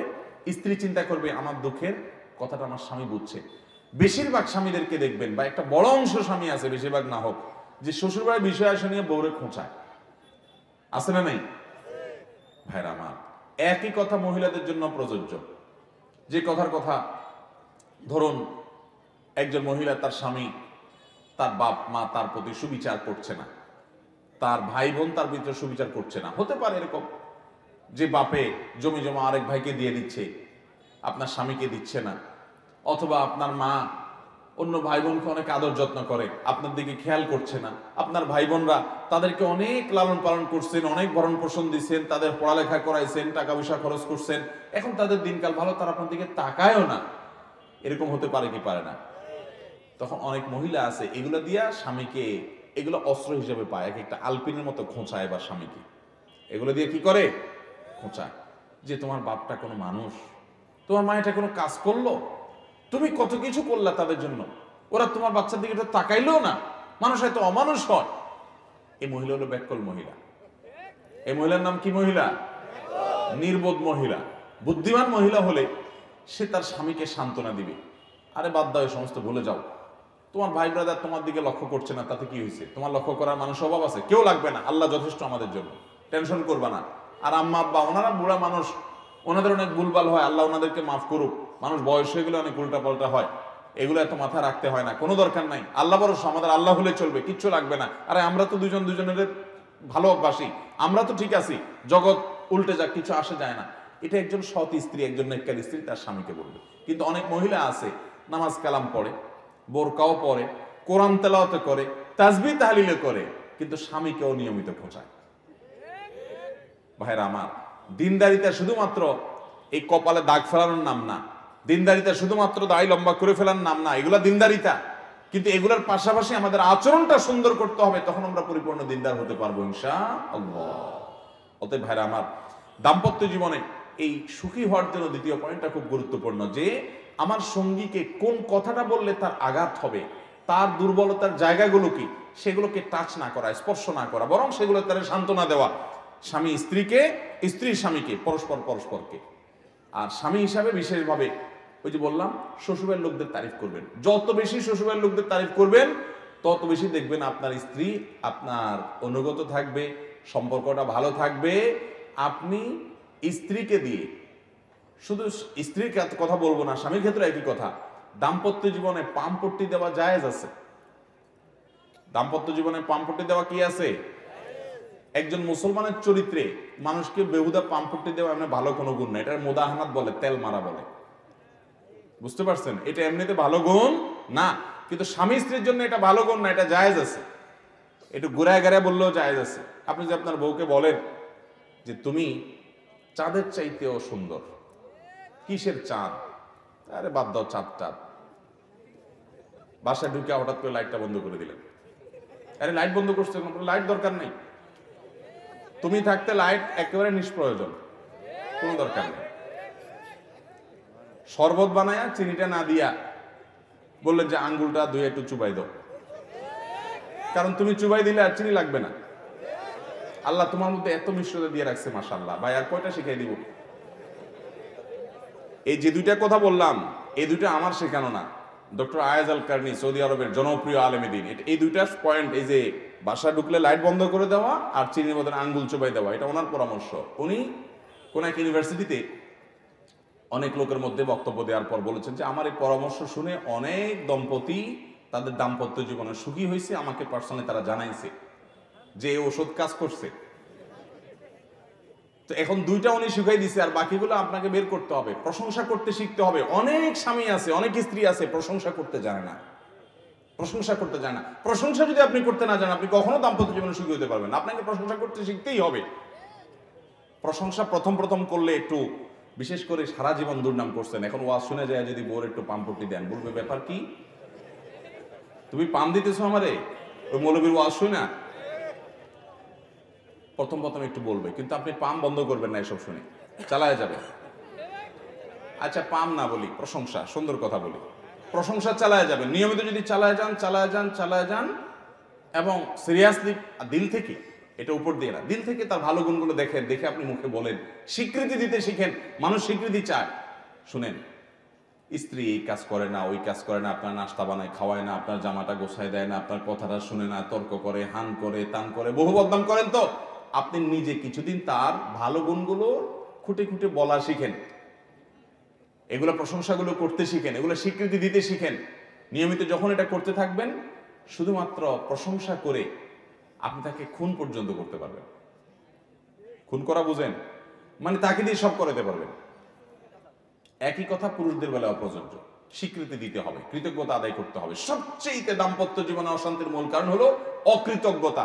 সারা জীবন সুখে ছিল, একদিন একটু চুন থেকে নুন খসছে, তোমার সংসারে এসে সুখের দেখাটাই পেলাম না, জন্মটাই গেল আমার দুঃখে দুঃখে, কি পাইছি তোমার সংসারে এসে? এই এক কথা সব বরবাদ। আল্লাহ রাব্বুল আলামিন আমাদেরকে দাম্পত্য জীবনে সুখী হওয়ার জন্য এই শর্তটিও মেনে চলার তৌফিক দান করুন। তাহলে নিজের সঙ্গীর, স্বামী স্ত্রী যে আমরা বাংলা স্বামী বলি, স্বামী না, এটা সঙ্গী। সঙ্গী এবং সঙ্গিনী আমরা বলি স্বামী। স্বামী মানে তো প্রভু, মালিক। কোরআন এবং সুন্নাহ আমাদেরকে স্বামী স্ত্রীকে পরস্পর, আমরা যাদেরকে স্বামী স্ত্রী বলি, আমরা বোঝার জন্য স্বামী স্ত্রী বলতেছি, এভাবে স্বামী স্ত্রী বলে নাই। কোরআন হাদিস বলছে জাওজ জাওজা। জাওজ মানে হলো সঙ্গী, জাওজা মানে সঙ্গিনী, আমার লাইফ পার্টনার, আমার জীবনের সঙ্গী। কিন্তু আমাদের এই অঞ্চলে বিশেষ করে হিন্দু ধর্ম মতে আপনার অনেক কুসংস্কারচ্ছন্ন বিশ্বাস ছিল, সতীদাহ ছিল, অনেক কিছু ছিল, মানে স্বামী অনেকটা প্রভুর মতো ছিল। তো ইসলাম সেটা বলে না। ইসলাম বলে স্বামী স্ত্রী পরস্পরের সঙ্গী। হ্যাঁ, একজনকে আল্লাহ রাব্বুল আলামিন আরেকজনের উপর অভিভাবক বানিয়েছেন, দায়িত্বশীল বানিয়েছেন। মানে এই না যে কেউ মালিক আর কেউ ভৃত্য, কেউ মালিক আর কেউ গোলাম, এরকম না, সঙ্গী। অতএব সে মানসিকতা নিয়ে চলতে হবে, এক অন্যের প্রশংসা করতে হবে। তাহলে দাম্পত্য জীবনে সুখী থাকার জন্য দ্বিতীয় পয়েন্টটা হলো নিজের সঙ্গীর, জীবন সঙ্গীর যে সমস্ত দুর্বল জায়গা আছে সেগুলো নিয়ে ঘাটাঘাটি করা যাবে না, বরং তার ভালোগুলো বলতে হবে। তার বাবার বাড়ি, তার ভাই বোনের, তার মা বাপের ভালোগুলো বলতে হবে। এগুলো যত বেশি বলা বলি করা হবে তত বেশি দাম্পত্য জীবনে সুখী হওয়া যাবে ইনশাআল্লাহ। নাম্বার 3, অন্যের সুখের মিথ্যা গল্প বলা যাবে না, এমনকি সত্য গল্প বলা যাবে না। সত্য গল্প বুঝেন? কোন বন্ধুর বাসায় খাইছেন, বন্ধুর বউ রান্না বাড়া করছে, ডাইলটা ছিল জোস, আইসা বাসায় বলে বললেন আরে কি ডাইল খাইলাম, ব্যাস দিলেন আর কি আগুন দিয়া, দিলেন আর কি পেট্রোল ঢাইলা সংসারে। এগুলা নির্বুদ্ধিতা। বিশেষ করে অনেক স্ত্রীরা আছেন, স্ত্রীরা কি বেচারে রান্না বাড়া করে, কষ্ট করে, তার কাছে কষ্ট লাগে এগুলো শুনতে, কিন্তু আমাদের এই বদভ্যাস আছে যে আমরা এগুলো করি। যথাসময় ওগুলো করবো না, যদি করিও সাথে সাথে আবার রিকভার করে ফেলতে হবে যে ডাইলটা ভালো হয়েছে কিন্তু গোশতটা তোমার মতো হয়নি, আবার মাশাআল্লাহ গোশতটা তোমার সেই। এখন সারাদিন শুধু মানুষেরটা শুনাতে থাকবে, মানুষের তার কষ্ট লাগবে। একই কথা মহিলাদের বেলাও প্রযোজ্য, যে কারোর স্বামীর কোনো ভালো গুণ আছে, এটা দেখে আপনার স্বামীকে আপনি খোঁচাখুচি করলেন না, যদি এটা বলতেও হয় পাশাপাশি আপনার স্বামীর একটা ভালো গুণ বলেন যে তোমার এই গুণটা মাশাআল্লাহ, এটা কিন্তু অন্য বউরা কল্পনাও করতে পারে না তাদের স্বামীর মধ্যে, আল্লাহ আমাকে দিচ্ছে, আল্লাহ শুকর আলহামদুলিল্লাহ। দাম্পত্য জীবনে প্রশংসা জায়েজ আছে। ওই যে বলছিলাম, আপনি আপনার স্ত্রীকে যদি বলেন যে তুমি চাঁদের চাইতেও সুন্দর, চাঁদের চাইতে উজ্জ্বল, কথাটা কি সত্য না মিথ্যা? মিথ্যা কথা না? চাঁদের চাইতে কেমন উজ্জ্বল হয়? কিন্তু এই মিথ্যা জায়েজ আছে, এই মিথ্যা জায়েজ আছে, মানে এটা রূপক অর্থে বললেন আর কি, এটা ঘুরায় ওই যে পাম্পট্টিমূলক মিথ্যা আর কি, যেটাকে বলছে, বুঝেন নাই কথা? এটা জায়েজ আছে শুধুমাত্র দাম্পত্য জীবনের সুখের জন্য। আবার দেখেন, সব মিথ্যা যা বউর সাথে মেরে দিয়েন না। শাড়ি একটা 500 টাকা দিয়ে কিনে আইনা বললেন 2000 টাকা দিয়ে কিনে আনছে, ওই মহিলা কোনোভাবে যদি ওইটার ওই মূল্য ট্যাগ যদি কোনো রকম খুঁজে মুজে পায়, তখন বলবে যে এই বাটপার তো সারা জীবন আমার সাথে তাহলে বাটপারই করে গেছে। ওই রকম ডাহা মিথ্যা বলা যাবে না। পাম্পট্টিমূলক, প্রশংসামূলক, একটু একে অন্যকে প্রশংসা করা, এগুলো স্বামী স্ত্রী একে অন্যের প্রতি করতে পারবে, কারণ ইসলাম চায় দাম্পত্য জীবনে সুখ আসুক, আর সুখের জন্য এই জিনিসটা অনেক জরুরি, প্রশংসা করতে শিখতে হয়। চেষ্টা করবো না ইনশাআল্লাহ আমরা, ভাইরা আমার। তাহলে তৃতীয় যে দাম্পত্য জীবনে সুখী থাকার জন্য জরুরি, সেটা হলো আরেকজনের সুখ দেখে সেটা বাড়িতে এসে বলা যাবে না। ওই যে আরেকজনের ডালটা খেয়ে ভালো লাগছে, বাড়িতে এসে ওটা গল্প বেশি দিতে যাবেন না। হালকা পাতলা যদি বলেও ফেলেন, পরে চিন্তা করলেন হায় হায় কি করলাম, তাহলে সাথে সাথে আবার রিকভার করে ফেলবেন। ঠিক একইভাবে ওই যে মহিলাদের কথাও বলছি, যে অন্যের সুখ, আর আমি এর আগে বলেছি বেশিরভাগ মানুষ এক্ষেত্রে মিথ্যা কথা বলে। বেশিরভাগ মানুষ আইসা আপনার কাছে গল্প দিবে তার বইয়ের, আরে জান্না দোস্ত তোর ভাবি সে কি রান্না, সে কি কেয়ারিং, সে কি ইয়া। আপনি ধরেই নিবেন যে বেটা অর্ধেকে বেশি চাওয়াবাজি করতেছে, এটা বাতিলের ঘাটা। বেটা তোমার বউ জান্নাত থেকে উঠে নিয়ে আইসো, একের কোনো অভিযোগ নাই। নবী করিম সাল্লাল্লাহু আলাইহি সাল্লামের স্বামী স্ত্রীর মধ্যে যদি ভুল বোঝাবুঝি হয়, তোমার বউ নিয়ে একবার তুমি এত হ্যাপি, এই অতিরিক্ত গল্পবাজ, বউর ব্যাপারে অতিরিক্ত গল্পবাজ, এদের কথাকে ইগনোর করবেন, এদের কথা বাদ দিবেন, তাহলে আপনি সুখী থাকতে পারবেন। আর যদি এটাকে মাথায় ক্যাচ করে নেন বোকার মতো যে হায় হায় রে, তাহলে আমার কপালে তো এরকম নাই, আমার বউটা তো এরকম না, তো শেষ। কথা কি বুঝাতে পারছি?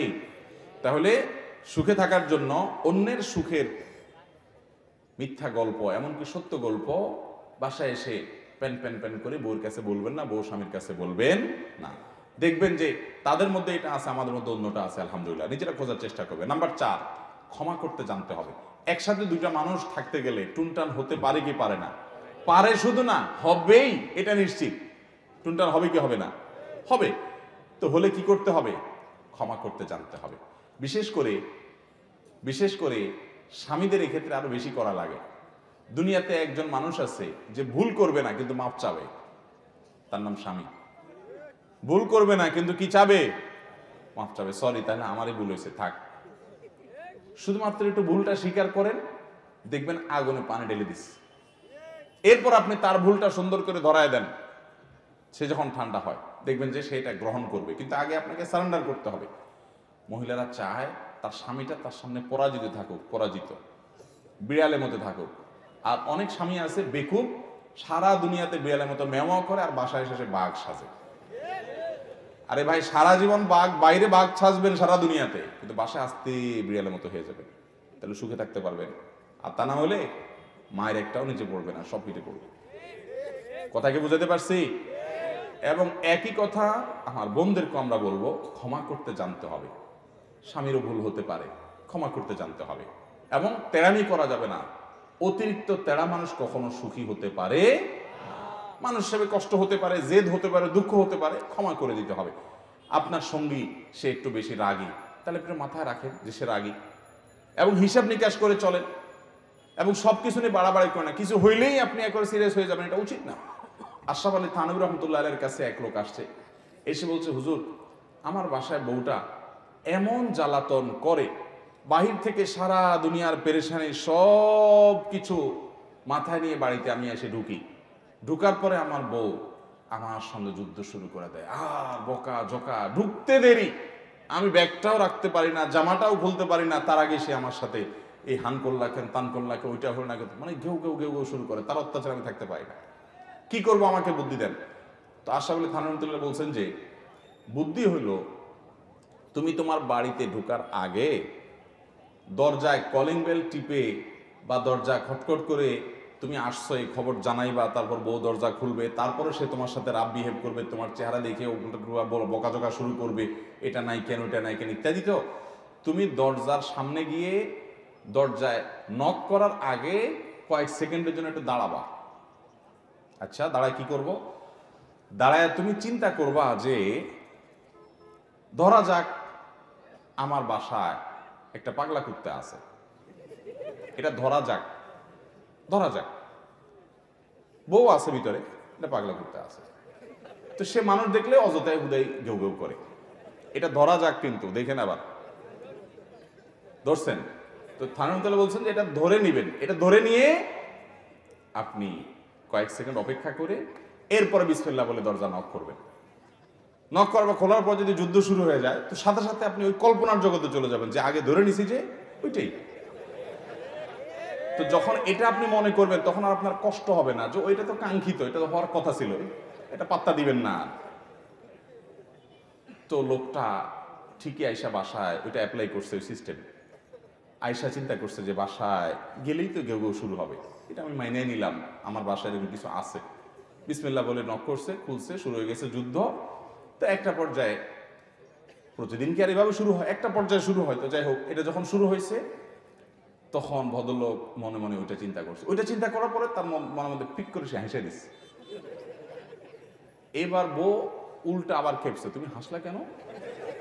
প্রতিদিন আমি চেতলে তুমিও চেতো, দুজন মিলে আমরা যুদ্ধ করি, চুলাচুলি করি, আজকে দিয়ে কাহিনী ভিন্ন।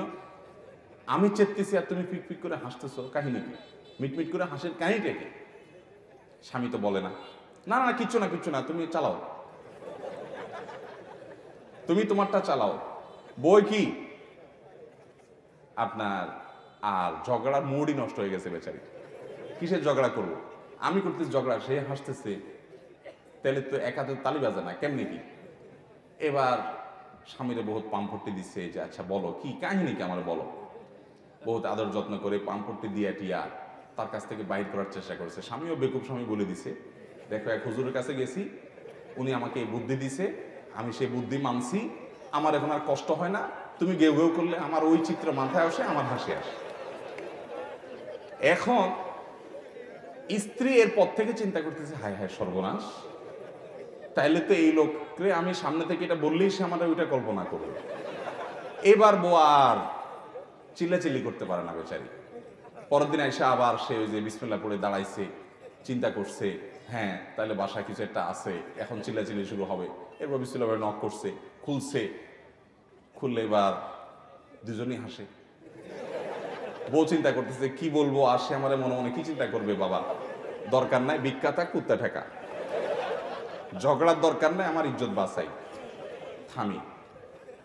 এই গল্প আপনাদেরকে বলার উদ্দেশ্য হলো আশরাফ আলী থানভী রহমতুল্লাহের মতো মানুষ, এত বড় মানুষ, তিনি এরকম বুদ্ধি দিয়েছেন এক ব্যক্তিকে শুধুমাত্র দাম্পত্য জীবনে স্বামী স্ত্রীর মধ্যকার ঝগড়াঝাটি, মনোমালিন্য এগুলো দূর করবার জন্য অনেক ধরনের পলিসি অ্যাপ্লাই করতে হয়, একটু চালাক চতুর হতে হয়।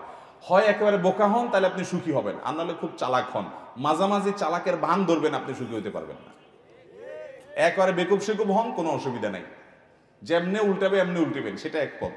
আরেকটা হলো কি, খুব শেয়ানা পাবলিক, বুদ্ধিশুদ্ধি করে চলবেন।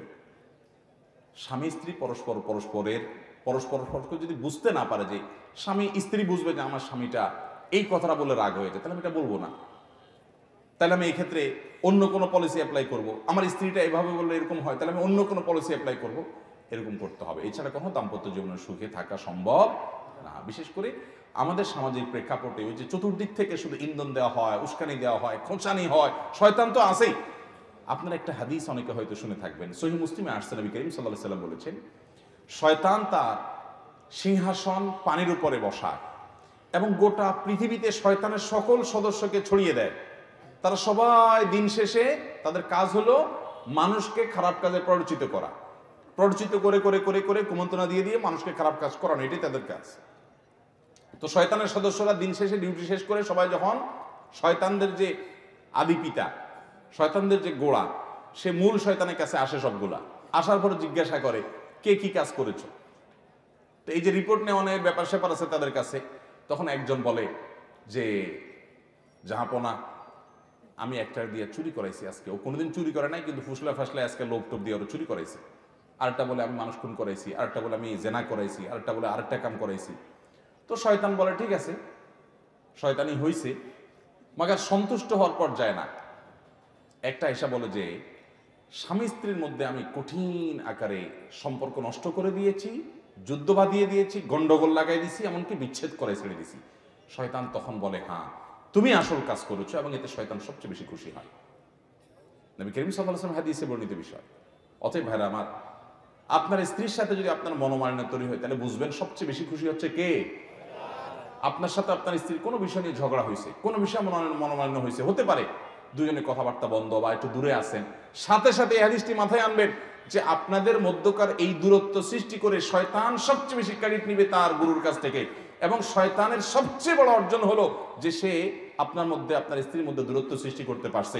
অতএব আল্লাহকে খুশি করার জন্য, শয়তানের মুখ ধুলায় ধূসরিত করবার জন্য, তার মুখে ছাই মারার জন্য আপনি সাথে সাথে নিজের ভুল নিজে না হলেও আপনি আপনার স্ত্রীর সাথে, আপনার স্ত্রী আপনার স্বামীর সাথে আপনি মিশে যাওয়ার চেষ্টা করবেন, সরি বলে আগায় যাবেন, দূরত্ব কমায় নেবেন, তাতে শয়তান নাখোশ হবে আর আল্লাহ রাব্বুল আলামিন খুশি হয়ে যাবে। চেষ্টা করে যাবেন ইনশাআল্লাহ। ভাইরা আমার, দাম্পত্য জীবনে সুখী হওয়ার জন্য একটু ছাড় দিতে হয়, একটু ছোট হতে হয়। এক্ষেত্রে ছোট হলে আল্লাহ তাআলা আপনাকে বড় করবেন, এবং নিজের বউয়ের কাছে, নিজের স্বামীর কাছে আপনি ছোট হলে এই ছোট হওয়া নয়, শয়তান আপনাকে ফুসলাবে, আরে মাথা খারাপ, ছোট হওয়া যাবে, ভুল করছে সে আগে মাপ চাক, সে আগে কথা বলুক, সে আগে সরি বলুক, ঠিক আছে সে আগে বললে সেটা বেশি ভালো, তার করা উচিত, কিন্তু আমি ভালো কাজের সুযোগ পেলে সেটা ছাড় দেব না। তাহলে ভাইরা, 3 নম্বর পয়েন্ট বলেছি দাম্পত্য জীবনে সুখী হওয়ার জন্য, যে 4 নম্বর পয়েন্ট বলেছি দাম্পত্য জীবনে সুখী হওয়ার জন্য একে অন্যকে ক্ষমা করতে জানতে হবে। একে অন্য কি করতে জানতে হবে? ক্ষমা করতে জানতে হবে, ভুল ত্রুটিগুলো মাফ করা শিখতে হবে। অনেক সময় ভুল হয় নাই, তবুও সরি বলতে হবে এবং একটু ডিপ্লোম্যাটিক হতে হবে কোনো কোনো ক্ষেত্রে। আল্লাহ তাআলা আমাদেরকে তৌফিক দান করুন। 5 নম্বর হলো বিবাহকে হারাম মুক্ত রাখতে হবে। এখনকার বিয়ে শাদীগুলোতে হারামের আয়োজন ছাড়া কয়টা বিয়ে হয়? যৌতুক ছাড়া বিয়ে কয়টা হয়? মেয়ের বাপেরা মহর বিশাল বড় বড় অঙ্ক হাঁকায় থেকে বসে থাকেন, বিয়েটারে ব্যবসা বানায় নিছেন। ছেলেরা তাদের বিয়ে উপলক্ষে ব্যান্ড পার্টি, ডিজে পার্টি এনে গান বাজনা বাদ্যযন্ত্র হারামের বহু উপাদান দিয়ে তারপর বিয়ে শাদী করে। গায়ে হলুদের নামে, অমুকের নামে, তমুকের নামে নারী পুরুষ ঢলাঢলি, মাখামাখি, বেপর্দা, অশ্লীলতা, হারাম, এগুলো বিয়ের শাদীতে আজকাল অহরহ হয় কি হয় না? এগুলোর কারণে যে বিয়ের শুরুতেই হারাম হয় সেখানে আল্লাহ তাআলা বরকত রাখবেন। এই জন্য দাম্পত্য জীবনের সুখী হওয়ার জন্য বিবাহকে হারাম মুক্ত রাখতে হবে। যে যুবকরা যারা বিয়ে করেন নাই, পরিকল্পনা করবেন যে আমার বিবাহ হবে সম্পূর্ণ হারাম মুক্ত, আমার বিয়েতে কোনো হারাম থাকবে না, কোনো বাদ্যযন্ত্রের ব্যবহার, কোনো গান, কোনো ডিজে পার্টি, কোনো ব্যান্ড পার্টি, কোনো যৌতুক, কোনো মানুষের কষ্ট দেওয়া, কোনো বরযাত্রী যাওয়া, এগুলো হবে না। বরযাত্রী বুঝেন তো কোনটা? নিজের 14 গোষ্ঠী আত্মীয় স্বজন, গ্রামের 200, 300, 400 মানুষ নিয়ে মেয়ের বাপের বাড়িতে যায় বেহায়ার মতো, চাঁদাবাজির মতো যায় খাইয়া আসা, এটারে বলে কি? বরযাত্রী। আপনারা নাম দিয়েছেন বরযাত্রী, আর আমি নাম দিয়েছি এটার বরযাত্রী। শরীয়ত বিয়ে উপলক্ষে একটা খানার কথা বলছে, সেটা ছেলে খাওয়াবে, বিয়ে করার পর স্ত্রীকে উঠে নিয়ে আসছে, বাসর হয়েছে, ওলিমা খাওয়াবে সবাইরে। আপনার আত্মীয় স্বজন যত দরকার সবাইরে খাওয়ান। আপনার আত্মীয় স্বজন ওই মেয়ের বাপেরে খাওয়াইতে বাধ্য করতেছেন, এটা কোন চাঁদাবাজি? আত্মীয় আপনার খাওয়াবে ওই বেচারা, তার কি ঠেকা পড়ছে? এজন্য এই বরযাত্রী মুক্ত বিবাহ, ডিজে পার্টি মুক্ত বিবাহ, ব্যান্ড পার্টি মুক্ত বিবাহ, যৌতুক মুক্ত বিবাহ এবং অন্য যত হারাম আছে, এই যে গায়ে হলুদ, গায়ে মরিচ ইত্যাদি ইত্যাদি, এই সমস্ত হারাম মুক্ত বিয়ে করতে হবে ইনশাআল্লাহ। যুবকরা চেষ্টা করবে তো ইনশাআল্লাহ? বিয়ে কয়বার হবে জীবনে? বেশি হলেও জায়েজ আছে, কিন্তু একবার করতেই তো অবস্থা খারাপ। সে একবারই যখন হবে সে বিয়েকে গুনাহ মুক্ত করার সংকল্প করতে হবে। ঠিক আছে তো ইনশাআল্লাহ? মুশকিল হলো যুবকরা নিজেদের বিয়েতে, ওই যে একটা কথা আছে না বাংলায়, যার বিয়ে তার খবর নাই, পাড়াপড়শির ঘুম নাই। বিয়ে করবা ভাই তুমি, তোমার ফুর্তি এত নাই, তোমার ছোট ভাই এসে বলবে, ভাগিনা এসে বলবে, ভাতিজা এসে বলবে, মামা, চাচা, ভাইয়া, বন্ধু এসে বলবে, দোস্ত আরে ব্যান্ড পার্টি ছাড়া হয় নাকি, আরে আমাদের ভালো লাগতেছে না, আরে তুমি বাধা দিও না, সব ক্ষেত্রে এত ইয়ে করে পারা যায় না, এত ইসলাম মাইনা পারা যায় না, ফুসলা ফাসলা তারা তোমরা দিয়ে আকাম করবে। তুমি আগে থেকে পরিকল্পনা করো যে আমার বিয়ে উপলক্ষে কোনো ডিজে পার্টি, ব্যান্ড পার্টি হতে দেব। একটা সভ্য সমাজে ডিজে পার্টি, ব্যান্ড পার্টির আওয়াজে আশেপাশে মানুষের ঘুম হারাম হবে, জীবন অতিষ্ঠ হবে, এটা কখনো কোনো সভ্য সমাজে গ্রহণযোগ্য হতে পারে। তোমার গান শুনতে মনে চাইছে, হেডফোন দিয়ে তুমি গান শুনতে শুনতে জাহান্নামে চলে যাও, কিন্তু তাই বলে আশপাশের মানুষের ঘুম হারাম করবা, সবাইকে বাধ্য করবা, এটা ইসলাম হতে পারে? এটা মনুষ্যত্ব হতে পারে? এমনকি কোরআনে কারীমের তেলাওয়াতে আপনি যদি একেবারে হাই ভলিউমে আপনার বড় বড় বক্স ভাড়া করে এনে আপনি চালায় দেন, আশেপাশে সবাই মোবাইলে কথা বলতে পারে না, এত বিকট আওয়াজ হয়, এটা কি ইসলামে অনুমোদন করে? না, জায়েজ নাই ভাই। আল্লাহ রাব্বুল আলামিন এই অসভ্যতাগুলো থেকে আমাদেরকে বিরত থাকার তৌফিক দান করুন। কয়টা বিয়ে হয় এখন ব্যান্ড পার্টি, ডিজে পার্টি ছাড়া? বলেন। প্রায় শতভাগ বিয়েতেই হয়, ইল্লা মান রাহিমা রাব্বি, হাতে গোনা কিছু মানুষ শুধু বাদ থাকে। অতএব যুবকরা কারা কারা নিয়ত করছে যে আমার বিয়েতে কোনো ব্যান্ড পার্টি, ডিজে পার্টি করা হবে না? আল্লাহ তাআলা সবাইকে তৌফিক দান করুন। আপনার মাশাআল্লাহ মাশাআল্লাহ। তাইলে ভাই 5 নম্বর বলেছিলাম, দাম্পত্য জীবনে সুখী হওয়ার জন্য বিবাহকে হারাম মুক্ত করতে হবে। হারাম মুক্ত বিয়ে না করলে দাম্পত্য জীবনে সুখী হওয়া যাবে। হারাম মুক্ত বিয়ে করব, ঠিক আছে তো ইনশাআল্লাহ? হারাম মুক্ত বিয়ের আরেকটা পয়েন্ট বলি। আজকাল দেখা যায় কমিউনিটি সেন্টার ভাড়া করে ছেলেকে মূর্তির মতো সাজায় গোজায়, মেয়েকেও মূর্তির মতো সাজায় গোজায়া আটা ময়দা ইত্যাদি মাখায় টাখায় নিয়ে বসায় রাখে। এই যে বসায় রাখছে, আসরের পরে নিয়ে বসাইছে, এই বেচারারা ভূতের মতো রাত 12টা-1টার মতো বসায় রাখছে।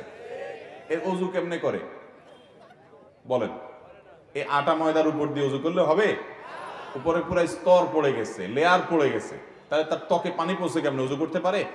অনেক নামাজি মানুষ আছে যে নামাজ পড়ে 5 ওয়াক্ত কিন্তু বিয়ের দিন নামাজ পড়ে না, আছে না নেই? ভাইরা আমার, এই যে হারাম, কয়টা হারামের কথা বলবো বিয়ের মধ্যে? আপনার বিয়ে উপলক্ষে আপনি বাধ্য করবেন যে না, আমার বিয়েতে অতিথি যারা আসবে তাদের নারী পুরুষ ঢলাঢলি করে মাখামাখি করবে, এটা হবে না। নারীদের জন্য আলাদা ব্যবস্থা থাকবে, পুরুষদের জন্য আলাদা ব্যবস্থা থাকবে। নারী পুরুষকে একত্র করে ফেলতে চায় শয়তান। কে করতে চায়? এই সমাজে শিক্ষার নামে, সংস্কৃতির নামে, বিনোদনের নামে, নানা নামে যারা নারী পুরুষকে মাখামাখি করায় ফেলতে চায় তারা এই সমাজের শত্রু। তারা পরিবারগুলো সুখে থাকুক সেটা তারা চায় না। এরা শয়তানের ক্রীড়ানক। এরাই এই সমাজকে সবচেয়ে বেশি অস্থিতিশীল করতে চায়। আল্লাহর বিধানের বাইরে যাওয়ার ভিতরে কোনো কল্যাণ হতে পারে? সব জগতের আমি মুসলমান, আমার বিয়েতে ইসলাম থাকবে, অতএব হারাম আমি ঢুকতে দিব না। যৌতুক তো হবেই না, ব্যান্ড পার্টি ডিজে পার্টিতে হবে, ডিজে পার্টিতে হবেই না, গায়ে হলুদ গায়ে মরিচের নাম দিয়া মহিলা পুরুষ ঢলাঢলিতে হবেই না, গান বাজনা ইত্যাদি এগুলো তো হবেই না। বিশেষ করে হারাম যেগুলো আমাদের সমাজে করা হয়ে থাকে মানুষকে অতিষ্ঠ করে। এর পাশাপাশি বিয়ের অনুষ্ঠানে ওই মেকআপের নাম দিয়া আটা ময়দা মাখাইয়া আপনি ঘন্টায় ঘন্টা বসে থাকলেন, নামাজের পর নামাজ গেল যে জীবনে একবারই তো বসে থাকি ভূতের মতো, কি লাভ? যদি মাখেনও তো সেগুলো তাড়াতাড়ি দূর করে নামাজ পড়ে এসে তারপরে বসবেন। মুশকিল তখন তো আপনার ওই যে গোমর ফাঁস হয়ে যাবে। যাক, তবুও নামাজ ছাড়া যাবে এবং নারী পুরুষের মিশ্রণ, বিবাহ অনুষ্ঠান ইত্যাদি এগুলো হবে না। আল্লাহ আমাদেরকে তৌফিক দান করুন।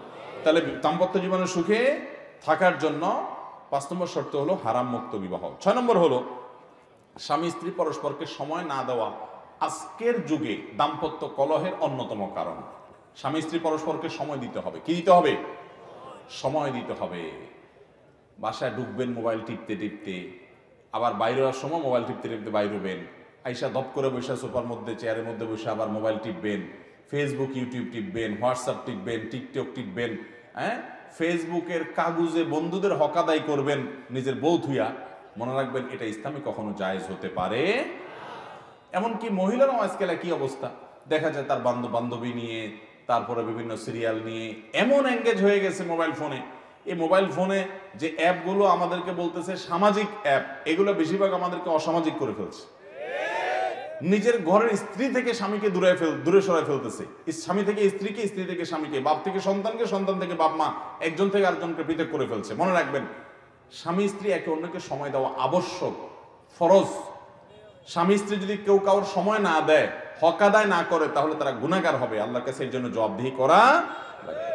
স্বামী স্ত্রী পরস্পর সময় দিতে হবে। সময় দিলে অর্ধেক সমস্যা দেখবেন দূর হয়ে যাবে। আজকাল দাম্পত্য জীবনে অশান্তি একটা বড় কারণ হলো সময় না দেওয়া। অতএব আপনি বাসা আসলে তাকে সময় দিবেন, বাসার বাইরেও তাকে সময় দিবেন। আমাদের সবচেয়ে বেশি উত্তম আচরণের পাওয়ার হকদার হলো আমাদের স্বামী এবং স্ত্রী পরস্পর। স্বামীর জন্য স্ত্রী আর স্ত্রীর জন্য স্বামী সবচেয়ে বেশি ভালো আচরণ পাওয়ার হকদার।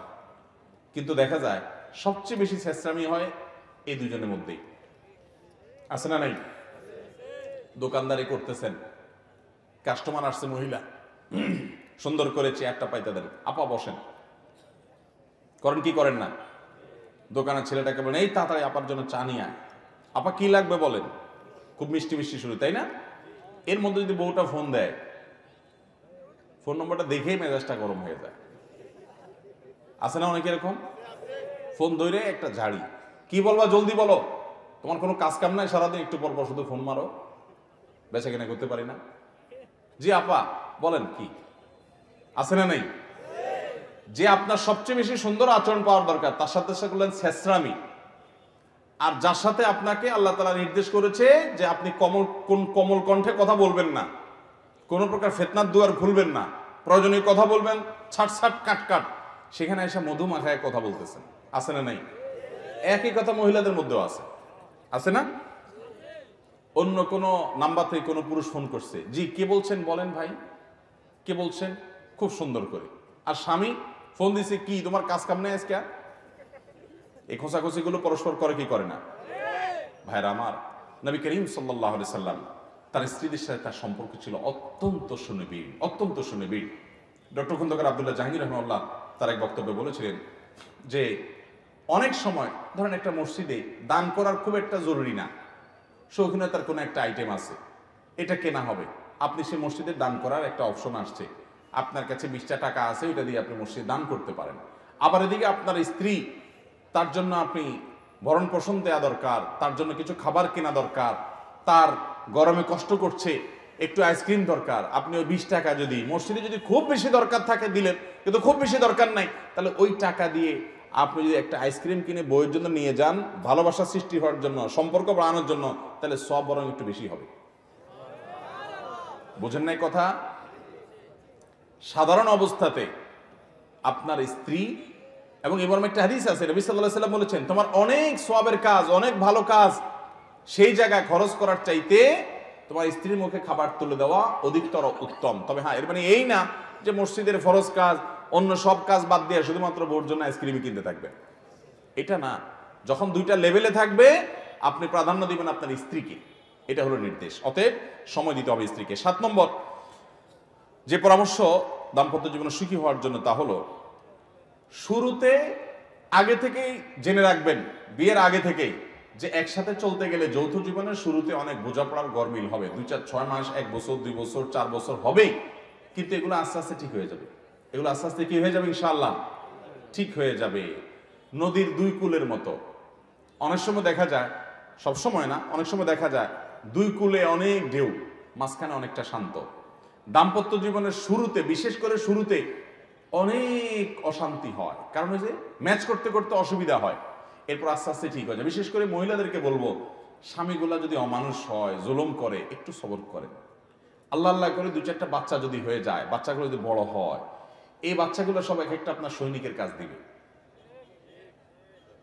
তখন দেখবেন আপনার স্বামীটা বেয়াদবি করার আগে চিন্তা করবে, কারণ পোলাপান সব কার পক্ষে যায় দাঁড়ায়, সাধারণত সবগুলা মায়ের পক্ষে দাঁড়াবে। বুড়া তখন কথা বলতে 30 বার চিন্তা করবে। তো আমাদের অনেক মহিলারা আছে, বোনরা আছে, বুঝে না। আরে ভাই সবর করেন না, একটা সময় যাবে দেখবেন যে এগুলা একটাও থাকবে না। এবং সবর করতে হবে, সময় পার করতে হবে।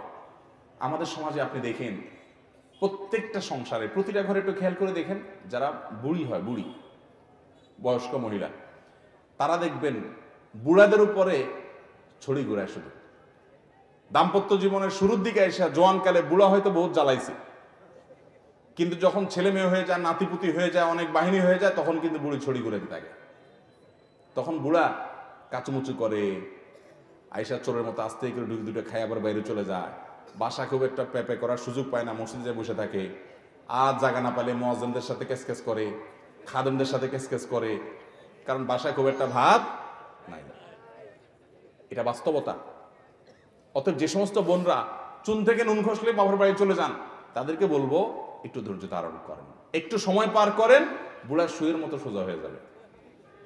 বুড়ার পিঠ বাঁকা হয়ে যাবে এক সময়, কিন্তু ভিতর থেকে সুয়ের মতো সোজা হয়ে যাবে, কারণ বাহিনী সব আপনার পক্ষে থাকবে। তখন একটু সবর করতে হবে। আল্লাহ আমাদের সবাইকে দাম্পত্য জীবনে সুখী হওয়ার তৌফিক দান করুন। তাহলে ভাইরা আমার, দাম্পত্য জীবন সুখী হওয়ার জন্য দিনদারিতাকে অগ্রাধিকার দিয়ে আত্মীয়তা করতে হবে। সব কিছুতে ছাড় আছে, দিনদারিতাতে কোনো ছাড় হবে। এবং দিনদারিতার মানে কি সেটা আমি ব্যাখ্যা করেছি। দ্বিতীয়ত, সঙ্গীকে কখনো তার দুর্বল জায়গা আঘাত করা যাবে না, বরং তার দুর্বল জায়গাগুলোকে প্রলেপ দিতে হবে, অর্থাৎ কোনটা বললে তিনি খুশি হবেন সেটা চেষ্টা করতে হবে।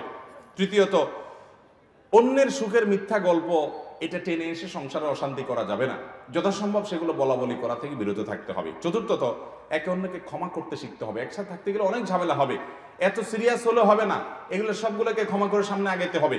5 নম্বর হলো হারাম মুক্ত বিয়ে করতে হবে। বিয়ের মধ্যে হারাম কাজ থাকলে সে বিয়ে সুখী দাম্পত্য জীবন আপনাকে দিবে না। 6 নম্বর হলো সময় দিতে হবে। মনে রাখবেন, সময় দেওয়া আপনার কর্তব্যের অংশ, আপনার জন্য এটা আল্লাহর পক্ষ থেকে নির্দেশ যে আপনার স্ত্রীকে আপনি সময় দিবেন। ওয়াশিরুহুন্না বিল মারুফ, এবং স্বামীর জন্য, স্ত্রীর জন্য আবশ্যক তার স্বামীকে সময় দিবেন। অনেক মহিলা আছে, তিনি অনেক দিনের কাজ করেন, দাওয়াতের কাজ করেন, তার স্বামীকে সময় দেওয়ার সময় নাই। আপনার জন্য দাওয়াতি কাজ করা জায়েজ নেই, যে দাওয়াতি কাজ আপনার স্বামীকে সময় দেওয়ার সময় আপনাকে দেয় না। এজন্য একে অন্যকে সময় দিতে হবে। বিশেষ করে আজকের যুগে ফেসবুক, ইউটিউবের সময় আমাদের বইয়ের সময়টাও মোবাইলে নিয়ে নিছে, মা বাবার সময়টাও মোবাইল নিয়ে গেছে, স্বামীর সময়টা মোবাইল নিয়ে নিছে, সন্তানের সময়টা মোবাইল নিয়ে গেছে, আল্লাহর সময়টাও মোবাইল নিয়ে নিছে। এটা রীতিমতো একটা মহা আপদে পরিণত হয়েছে। যারা মোবাইলের নিয়ন্ত্রণ করতে পারেন না, তাদের জন্য অনেক ক্ষেত্রে মোবাইল ব্যবহার করা জায়েজ নেই, গুনাহ হবে। যদি এটাকে নিয়ন্ত্রণ করতে না পারেন, তাহলে এটা ব্যবহার করা কি হবে না, জায়েজ হবে, ডাইরেক্ট হয়ে গেছে। অনেকে আছে দেখবেন ডাইরেক্ট হয়ে গেছে, রাস্তায় হাঁটতে হাঁটতে টিপতেছে, ঢুকতে ঢুকতে টিপতেছে, খাইতে খাইতে টিপতেছে, বাথরুমে যাইতে যাইতে টিপতেছে, আসতে আসতে টিপতেছে। যুবক পোলাপান দেখেন বাথরুমে গেলে সহজে বাইর হয় না, কারণ হলো মোবাইল সাথে নিয়ে গেছে।